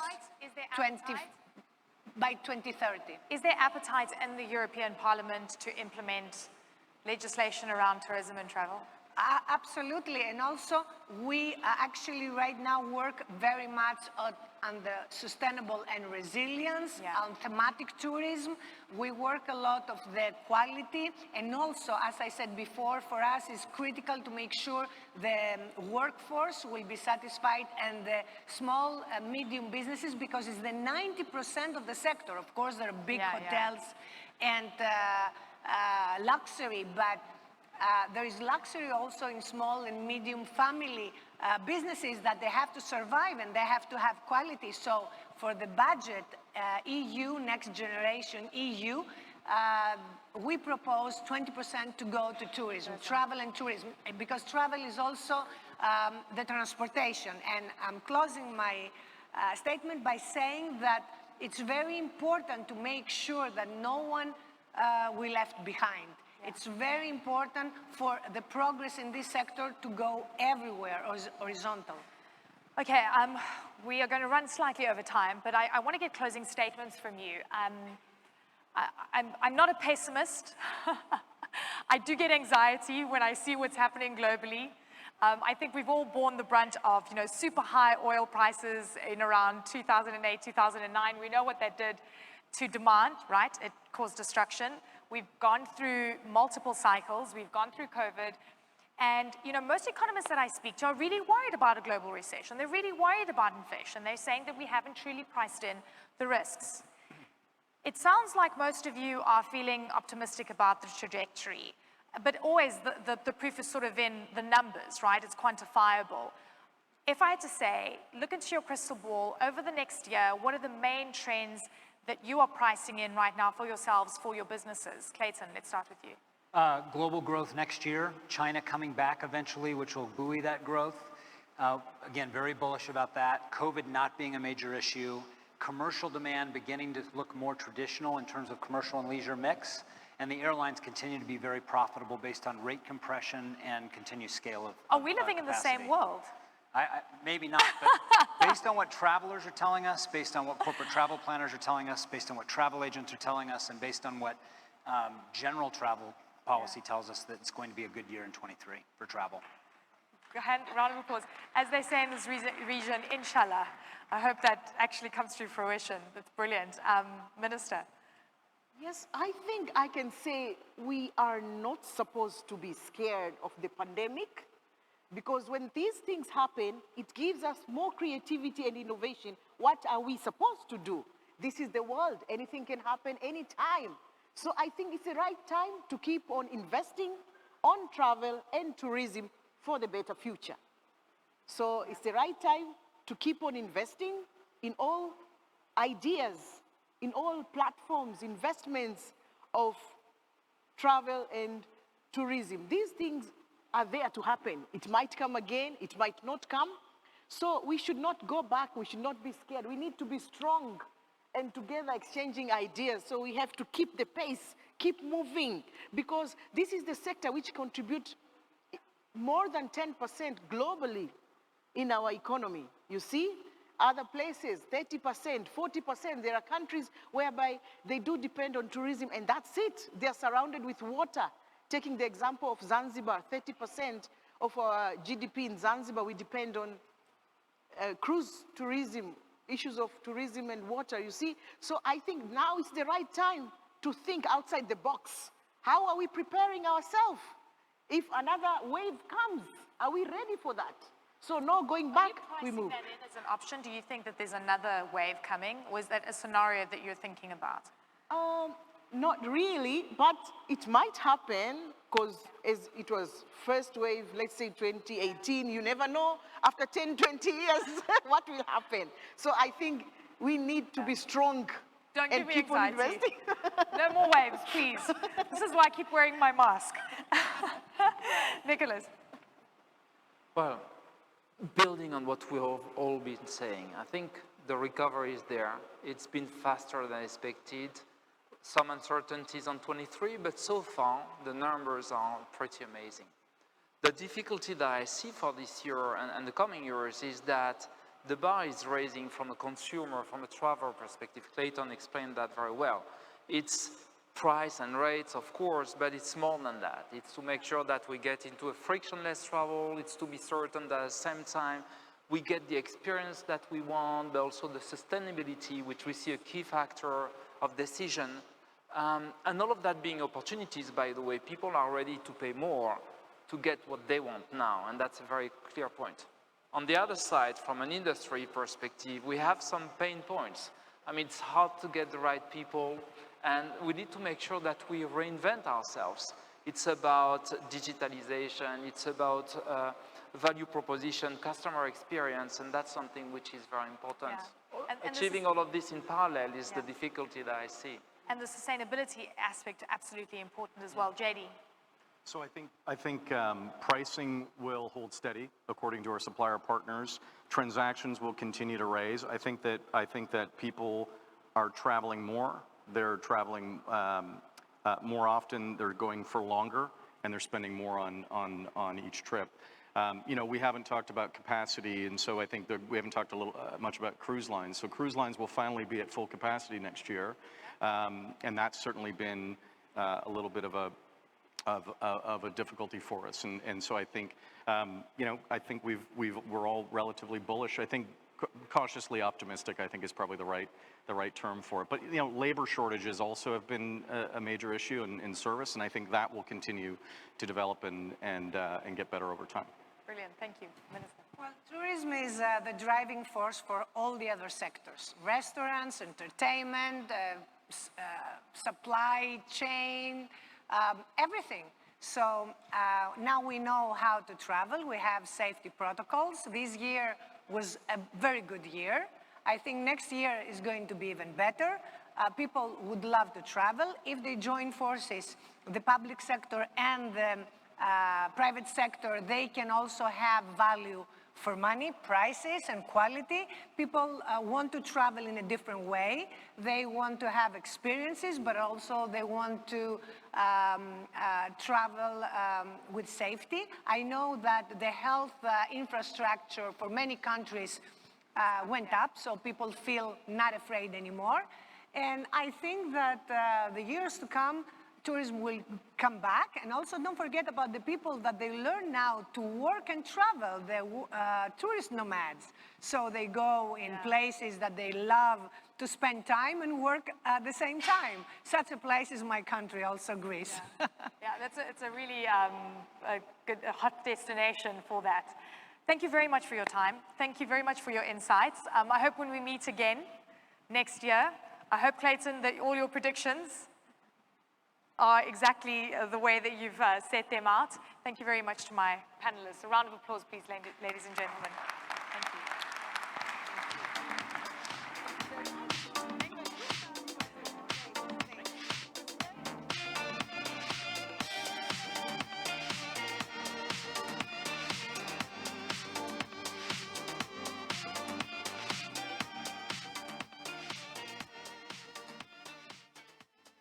Thank you so much. A round of applause once again. Ladies and gentlemen, please join me in thanking Eleni Giokos and her panel. Thank you. Shukran jazilan. Thank you, thank you, thank you.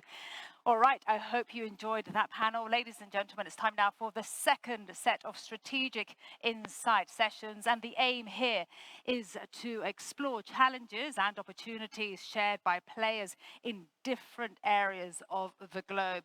So, here's the plan. Stay here for maximizing tourism opportunities in the Middle East. Stay here, stay in this room. And those of you viewing remotely, hello, please stay here also on the main stage of the virtual platform to watch the live stream. Now, in the breakout stage 1 is the strategic insight enhancing connectivity in the Americas. And in breakout stage 2, the media room session is the rising cost of travel in Europe. Do please also head over to the breakout stage 3 for recovery of travel in Asia and the Pacific.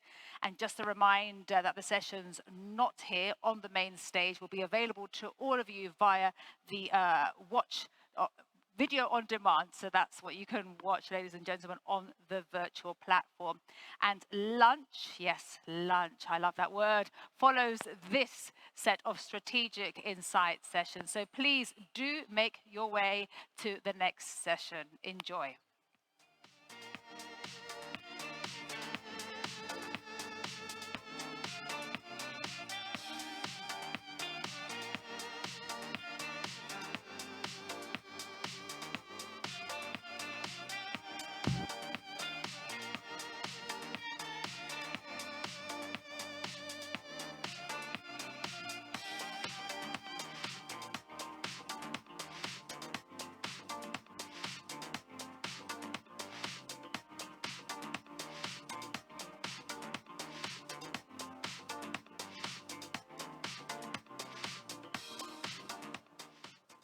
Okay, good afternoon, everybody, and thank you. Maria, thank you for the warm welcome to our session. This is looking at the opportunities here in the Middle East and North Africa, but with a special emphasis on the Gulf. Before we get started, we have a lot of people at the door and a lot of you that are sitting behind. There are no VIP seats at this stage, so feel free during the session to come on up. Let's make it a little bit more intimate in terms of our discussion here so the panel can see you engaging with us. I've been covering the region since 1990, and I remember during very unusual circumstances when we had the invasion of Kuwait by Iraq, I did, after my live coverage from there in the Eastern Province and then going to Kuwait, I spent 2 days in Jeddah, and I remember in 1990, I thought to myself, at some point, somebody's gonna tune in and see the fantastic opportunities we have in the Red Sea, and then having come to the kingdom off and on for the last 30 years, primarily in Riyadh, in the Eastern Province, and of course in the West in Jeddah, with the gateway as a Gulf, I thought, look at the mountain resorts. This presents a great deal of opportunity. Those opportunities have been seen 30 years after because of the acceleration going to 2030 here in the Vision 2030. I've had a chance to travel throughout the region to Oman, which also has its own special offerings as well. Bahrain has always been a straight partner as well with Saudi Arabia. So we looked at what the UAE has built for the last 20 to 25 years, but now it's becoming pervasive. It's part of the economic development plan, but can we address it with sustainability in mind, authenticity in mind, and job creation as well? I'm going to introduce our 5 panelists. We can save the round of applause after they hit to the stage, but let me welcome first Fawaz Farouki is the Managing Director of Cruise Saudi. Fawaz. Anne Bigging is Managing Director and Founder of Healing Hotels of the World. Let's give her a nice warm welcome. Thanks, Anne. His Royal Highness Prince Turki bin Talal bin Abdulaziz is the Chairman of Azir Development Authority, working on one of the new giga projects here at Vision 2030. Let's welcome as well Her Excellency Fatima Al-Sarafi is the Minister of Tourism from Bahrain. Nice welcome. And sitting right next to me is Hashal Al-Maruki is the Chief Executive Officer of Omran in Oman. Thank you very, very much. Please.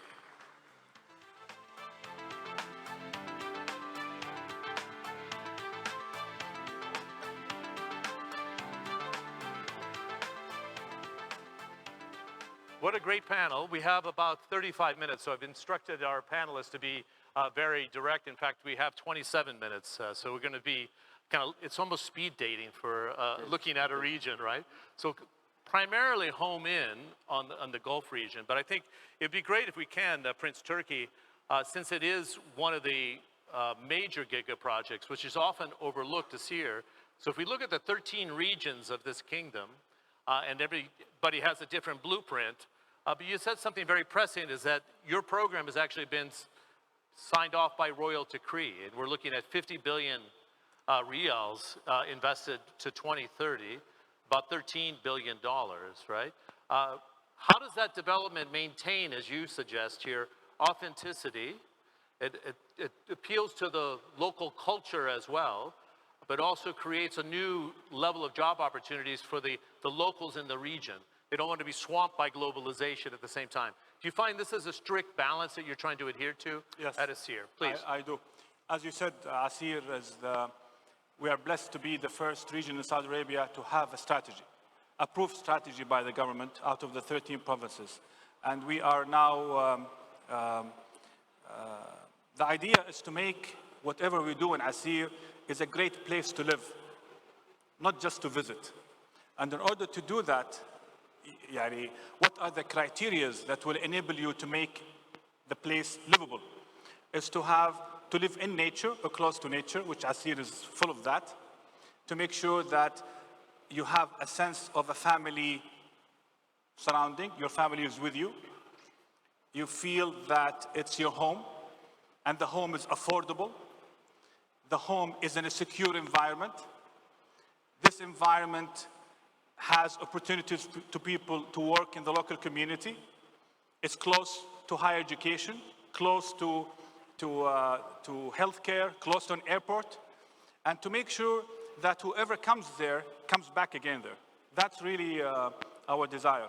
Great. If I can follow up quickly, and I appreciate your focus.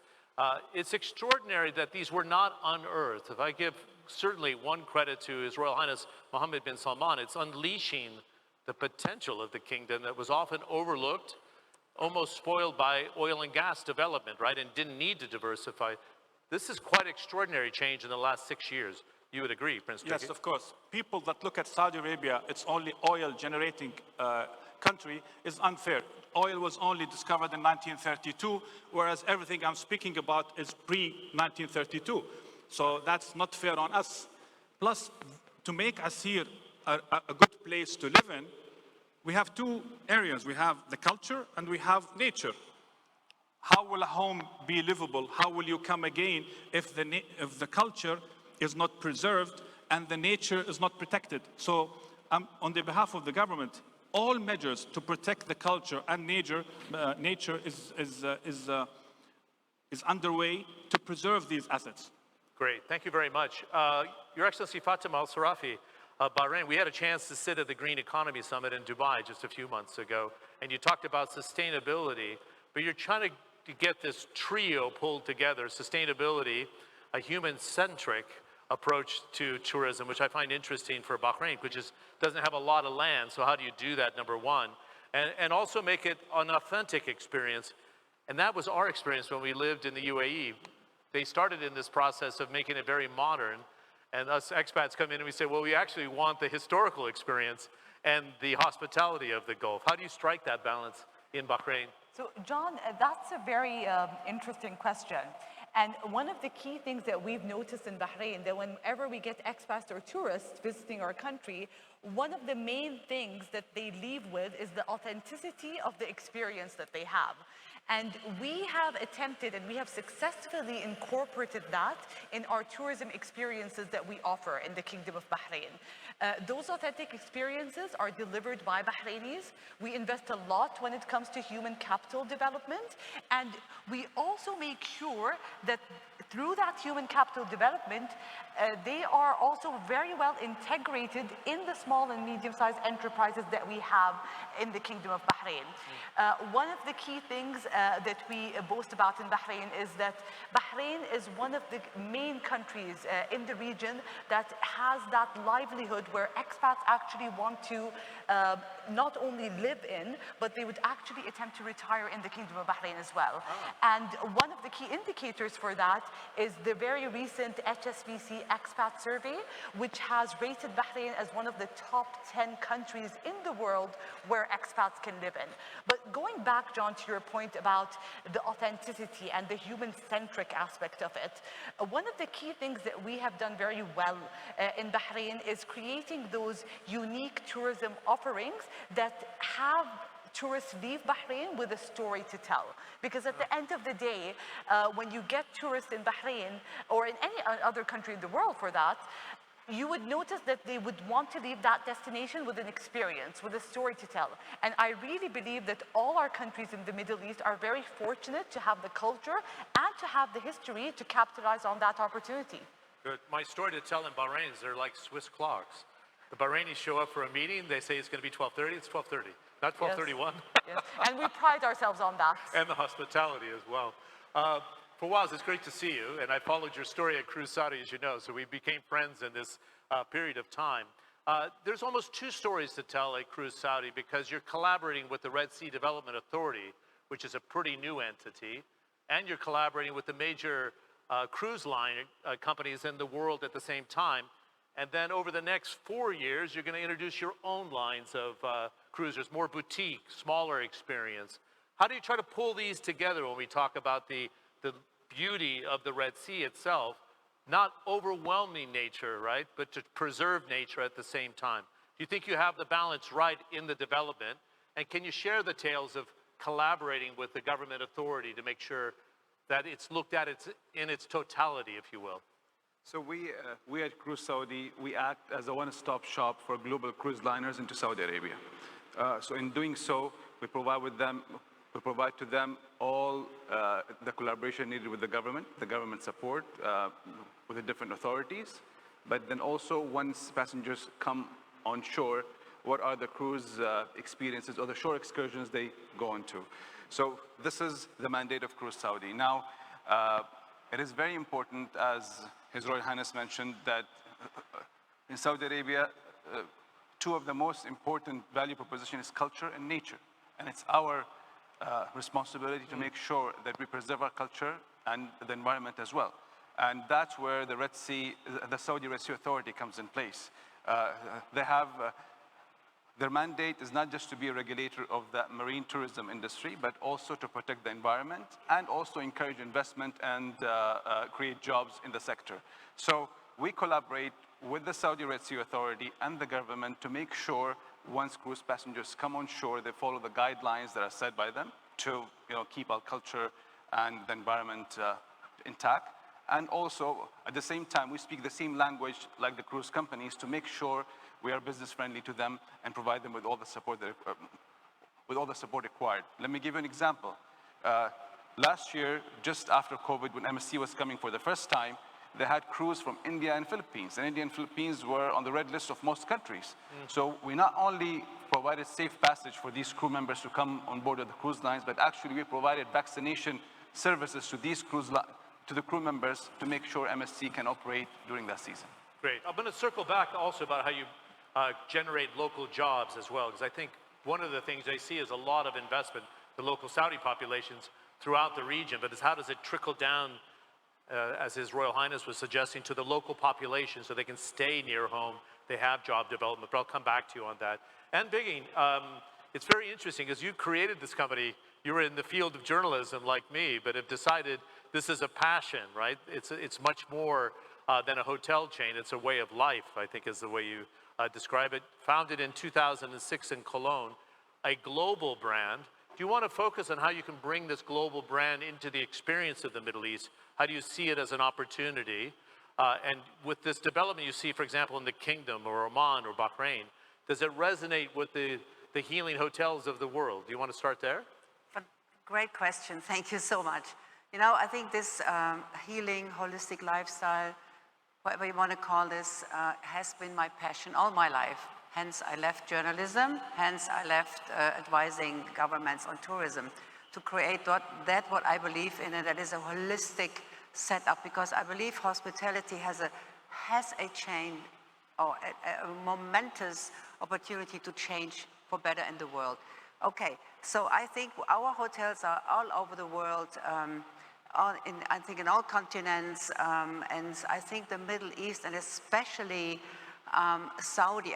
This is the first time I've been to Saudi Arabia. I've been in the Middle East. We just very soon to open up our first hotel outside of Dubai, but coming back to Saudi, you know, I'm so touched. I really am touched by the warmth and the hearts and the honesty of people here. I mean, these are real smiles. These are real hearts looking at you. And that, for me, is the core of living a holistic lifestyle. Because we all this morning, and all of this is great, but we talk about numbers, we talk about houses, we talk about transportation and cars. But who is in a house? Who is driving a car? Who is a customer? That's us, and that's me. And that's what I think is the most important being in all of this. So I think focus on humanity, focus on purpose, purposeful travel, making sure people travel to a place where they can better their lifestyle and so on. I know I go across your question, but yeah, I'm no, very but passionate it about does. this. I can understand what you're thinking here, and I'm going to bring in our friend from Oman in just a second. But it's the traveler's changing, is it not? So your Healing Hotels brand, many people like to just escape, relax, and have a spa treatment, exercise, and almost a detox. Can that methodology work in this region, do you think? Okay, so we are not a spa group, but a healing hotel is a holistic setup where all parts of this, sustainability, amenities in the rooms, staff, we have special training for workshops for staff so that everybody in the hotel is on the same, vibrates on the same, or is aligned on the same vibration and is looked after. Staff eats the same food like guests eat and so on. And this is very important for us. The circle of well-being or healing should go into all parts of the location.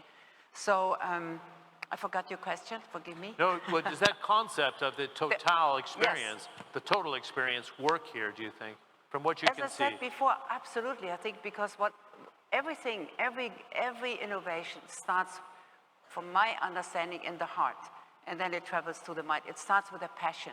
And when I see that the people I've met so far in Saudi, or may I say in the Middle East, are beautiful, warm-hearted people which are open for innovation, I would say this is a fantastic place.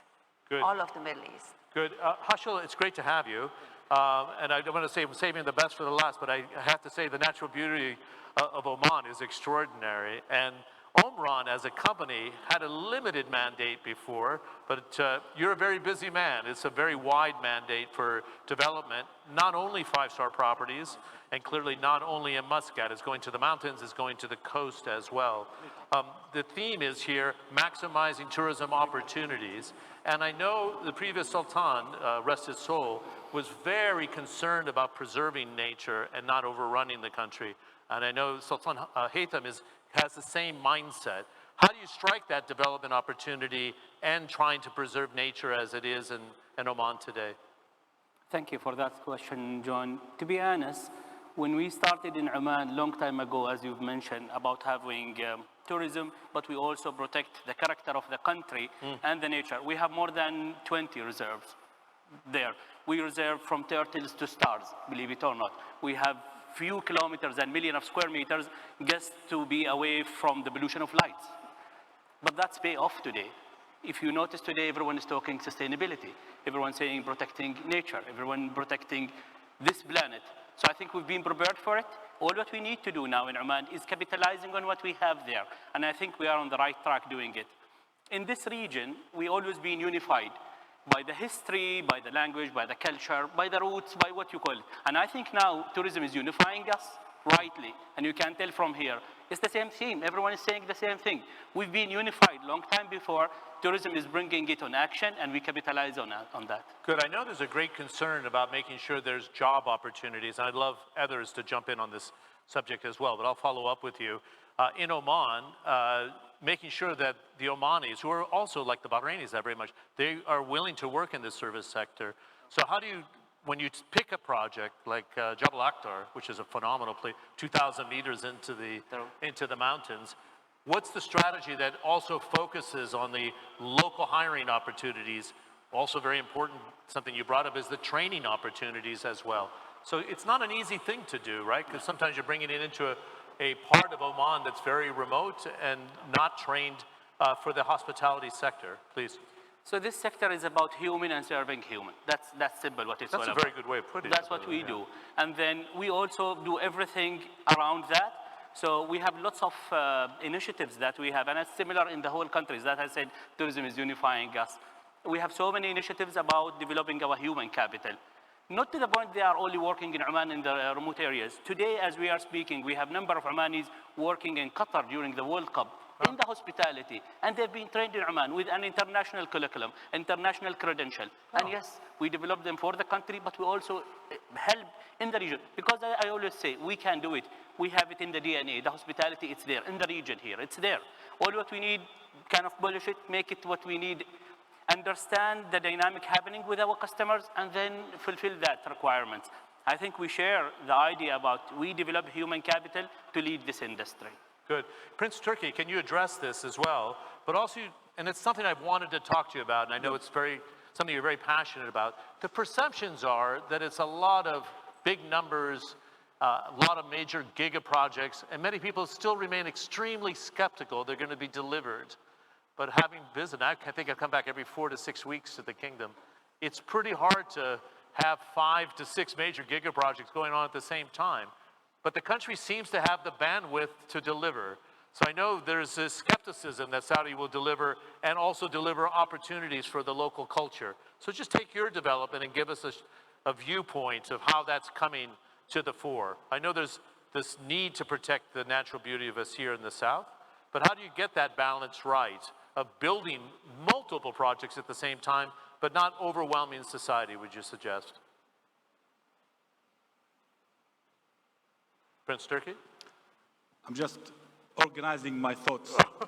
I always say, a man like you knows this like the back of his hand, so I can...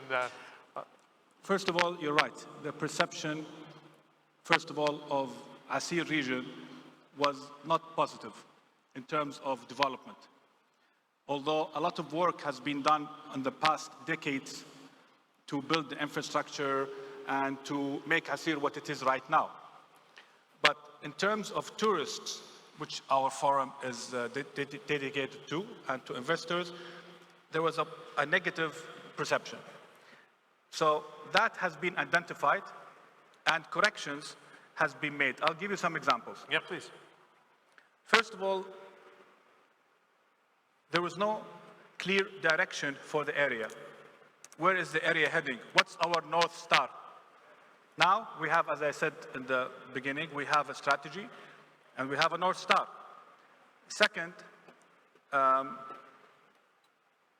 people of Asir have great potential, the actual people of Asir, but unlocked in their area. So they unlocked their potential outside of the area, and you see them in excellent, they succeeded in many governmental agencies like Aramco. A lot of percentage of Aramco is from the Asir area in particular and the south in general. Now, the potential has been unlocked. And I'll give you some examples. Because the people saw there is a direction and there is a plan to reach that goal, they unlocked their potential. I'll give you 2 examples. First, governmental agencies in Asir now are ranking the top in Saudi Arabia among all of the other provinces in health, in the police departments, in the chamber commerce, all across the board. Wow. It means they just needed a direction. Second, I'll just pick football. 2 of our soccer teams now in Asir, which were unknown. Now they are in the premier representing Asir and competing with the champions of Asia, Al Hilal and Al Nasr and all the other clubs that are from Riyadh, ala kul hal. So this shows you that the potential is unlocked, and this will affect tourism, will affect the momentum going on there. Now, one other thing regarding the perception is that the area is very expensive. The hotels are very expensive. Maybe in Oman, in Dhafar, which we are very similar, we are, the Dhafar with the capital is Salalah, we are benchmarking with them as one of our, maybe we could do some ideas to complement each other in the future. I will definitely take your card after this meeting to make sure this happens. But that it's expensive and the offerings are very weak because there is no competitive. And whoever has a hotel or a restaurant, he knows there is no competitive, so he does whatever he wants in the hotel. Now, this is history. We are making the offerings a lot in all of, we have 500 new restaurants right now. We have 10 more hotels, and we're moving fast on that. So you're going to see more quality versus quantity. Excellent, very interesting. Fawaz, I'm going to have this question specific to the Red Sea Development Authority. And can the kingdom be the center of the Red Sea travel, where it becomes a hub for cruising? And you collaborate with Egypt, for example, and you reach into Jordan and other partners into the region. Can you want to give us the vision for the next 5 years? And then I'm going to have the rest of our panelists, because we have 5 minutes left here, to also discuss of how the perception has changed This is not an unsettled region now. This is now seen as a safe haven. And that's changed quite radically. Do you want to address the Red Sea? And can the Red Sea center on Saudi Arabia in collaboration with other countries on the Red Sea for Waz? Yes, definitely. So we want Jeddah port to become one of the top 10 cruise ports by 2035 in the world. We will reach 1.3 million passengers by 2035 in Jeddah port. We'll create more than 50,000 direct and indirect jobs. So, that's our goal for Jeddah. But although we have many offerings in the kingdom, we cannot do it alone. It is very important and vital, and the cruise industry understands that very well, that we have to collaborate with the different countries around the region to create a compelling offering for the people. Like we saw in the panel this morning, that people like to try different countries, different experiences. So we started with collaboration with Egypt and Jordan, and we were just talking with Hashil on how can we start something with Oman. We have not only the Red Sea coast, but also we have the Arabian Gulf. So us marketing cruising in the Red Sea as a region has much better chances of success than just marketing Saudi Arabia by itself. Good. I'll just tell one anecdote. In 1990, when the Gulf War was taking place and Dubai was starting to open up, and I had actually gone to Dubai first and then came to Saudi and Kuwait in 91 as well. And I was suggesting that the UAE would be the Hong Kong of the Middle East for a financial market, but it's under threat. And the head of DP World says, you have to think differently about this region because the Gulf is the safe haven. During uncertainty, people come into the region because it's got a high premium on security. You're nodding, Fatima. Do you want to address it? And I'd love to get Anne's view on this as well. Has that changed? Actually, when I was based in Abu Dhabi, people used to call me and say, Syria's on fire, are you okay? I said, yeah, I'm fine. But the perception's not the same outside, right? No, absolutely, John. And you mentioned during the beginning of our conversation that you know, you're part of the journalism industry, and I was part of that industry as well, specifically in the government communications field. And from all the talks and conversations I had with international media, international stakeholders, I noticed that the significant change in perception happened when you showed the country from a tourism angle. You showed the country from the perspective of the people of the country. And that's when the significant change in perception happened. And very quickly, I just want to share a very quick story that happened last week. So last week, we launched the biggest exhibition center in the region.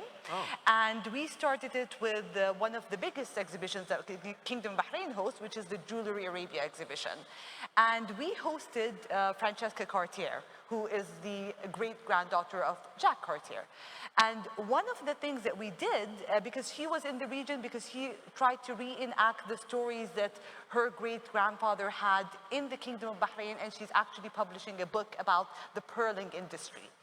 And one of the things that he mentioned, and I remember I took her to one of our great experiences in Bahrain that I wish that most people in this room will get a chance to visit, which is the pearl diving experience. And I distinctly remember while I was on the boat, the tour guide on the boat was a Bahraini. The Minister of Tourism was on the boat as well. The person who was part of the biggest pearl institute in the world was actually on the boat as well. And I remember her saying distinctly that, you know, wherever I go, it seems that all the people that I meet share the same vision and share the same message when it comes to how you're promoting Bahrain as a tourism destination. And that happened organically in the Kingdom of Bahrain.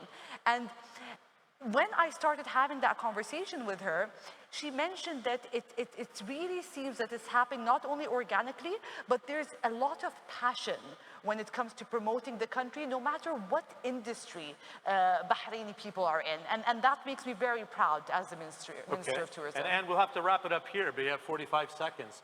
Your perceptions about a safe haven that I talked about here. We could go on another 15 minutes with this conversation, which is very interesting, but we're tight on time. Sorry, Anne, please. Yes, thank you. You know, at some point, and I was in Russia at that time, I called my hotels the peace points, because we have, you know, hotels all over the world. And I was just thinking, you know, the Middle East can become a huge peace point in the world if people go on their transformational journey, which, everybody wants that now. We never discuss markets, but really the people want that. And so the Middle East becoming a peace point, a major peace point, that would be my wish. And we also host a healing summit, an annual healing summit across the world, and consider to maybe do this sometimes here, and where people really focus on what is truly preventive health, how can we move forward in our understanding, and so on. So this, I try to get under the skin of the stuff here. Very good. Okay. Thank you. I'm apologizing. We have to cut this a little bit short, but we were given 25 minutes. I'm supposed to be chairing another panel, so I don't want Minister Al-Faleh upset that I show up late. Please. One thing you said about how do you see after 5 years? There's one, I'll just take maybe 30 seconds. Very interesting. There's a dream that was articulated by the Crown Prince. The dream translated to a vision. For Asir, I'm talking. The vision now has a plan that we're executing. My attendance with you today is part of the plan. Yeah. It's part of our plan to reach the vision, to reach what I see in 5 years, as the question you have said. Let's say there is a doctor, he's an orthopedic living in a country. Him and his family decided to have a vacation. Might it be an agri-tourism, or he wants to attend a conference with all the orthopedic doctors. He said, the whole family, let's check, where do we go? He sees Asir trending in the social media with all the culture and the nature in it. Then he says, okay, I would like to go there. So the whole family, his wife, his children, his colleagues, and the whole orthopedic doctors in the world meet in Asir. He takes his family with them.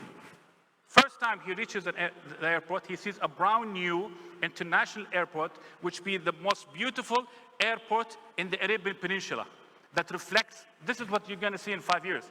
Then he goes outside, he feels we have to conclude, so then, please.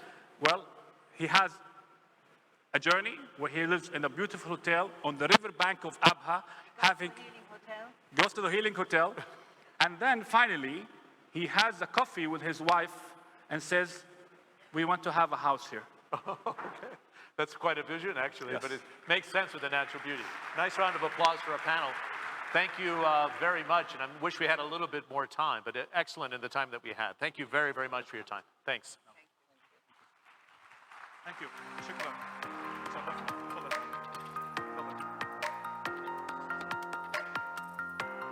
Ladies and gentlemen, please join me in thanking John Defterios and his excellent panel once again. Thank you very much indeed.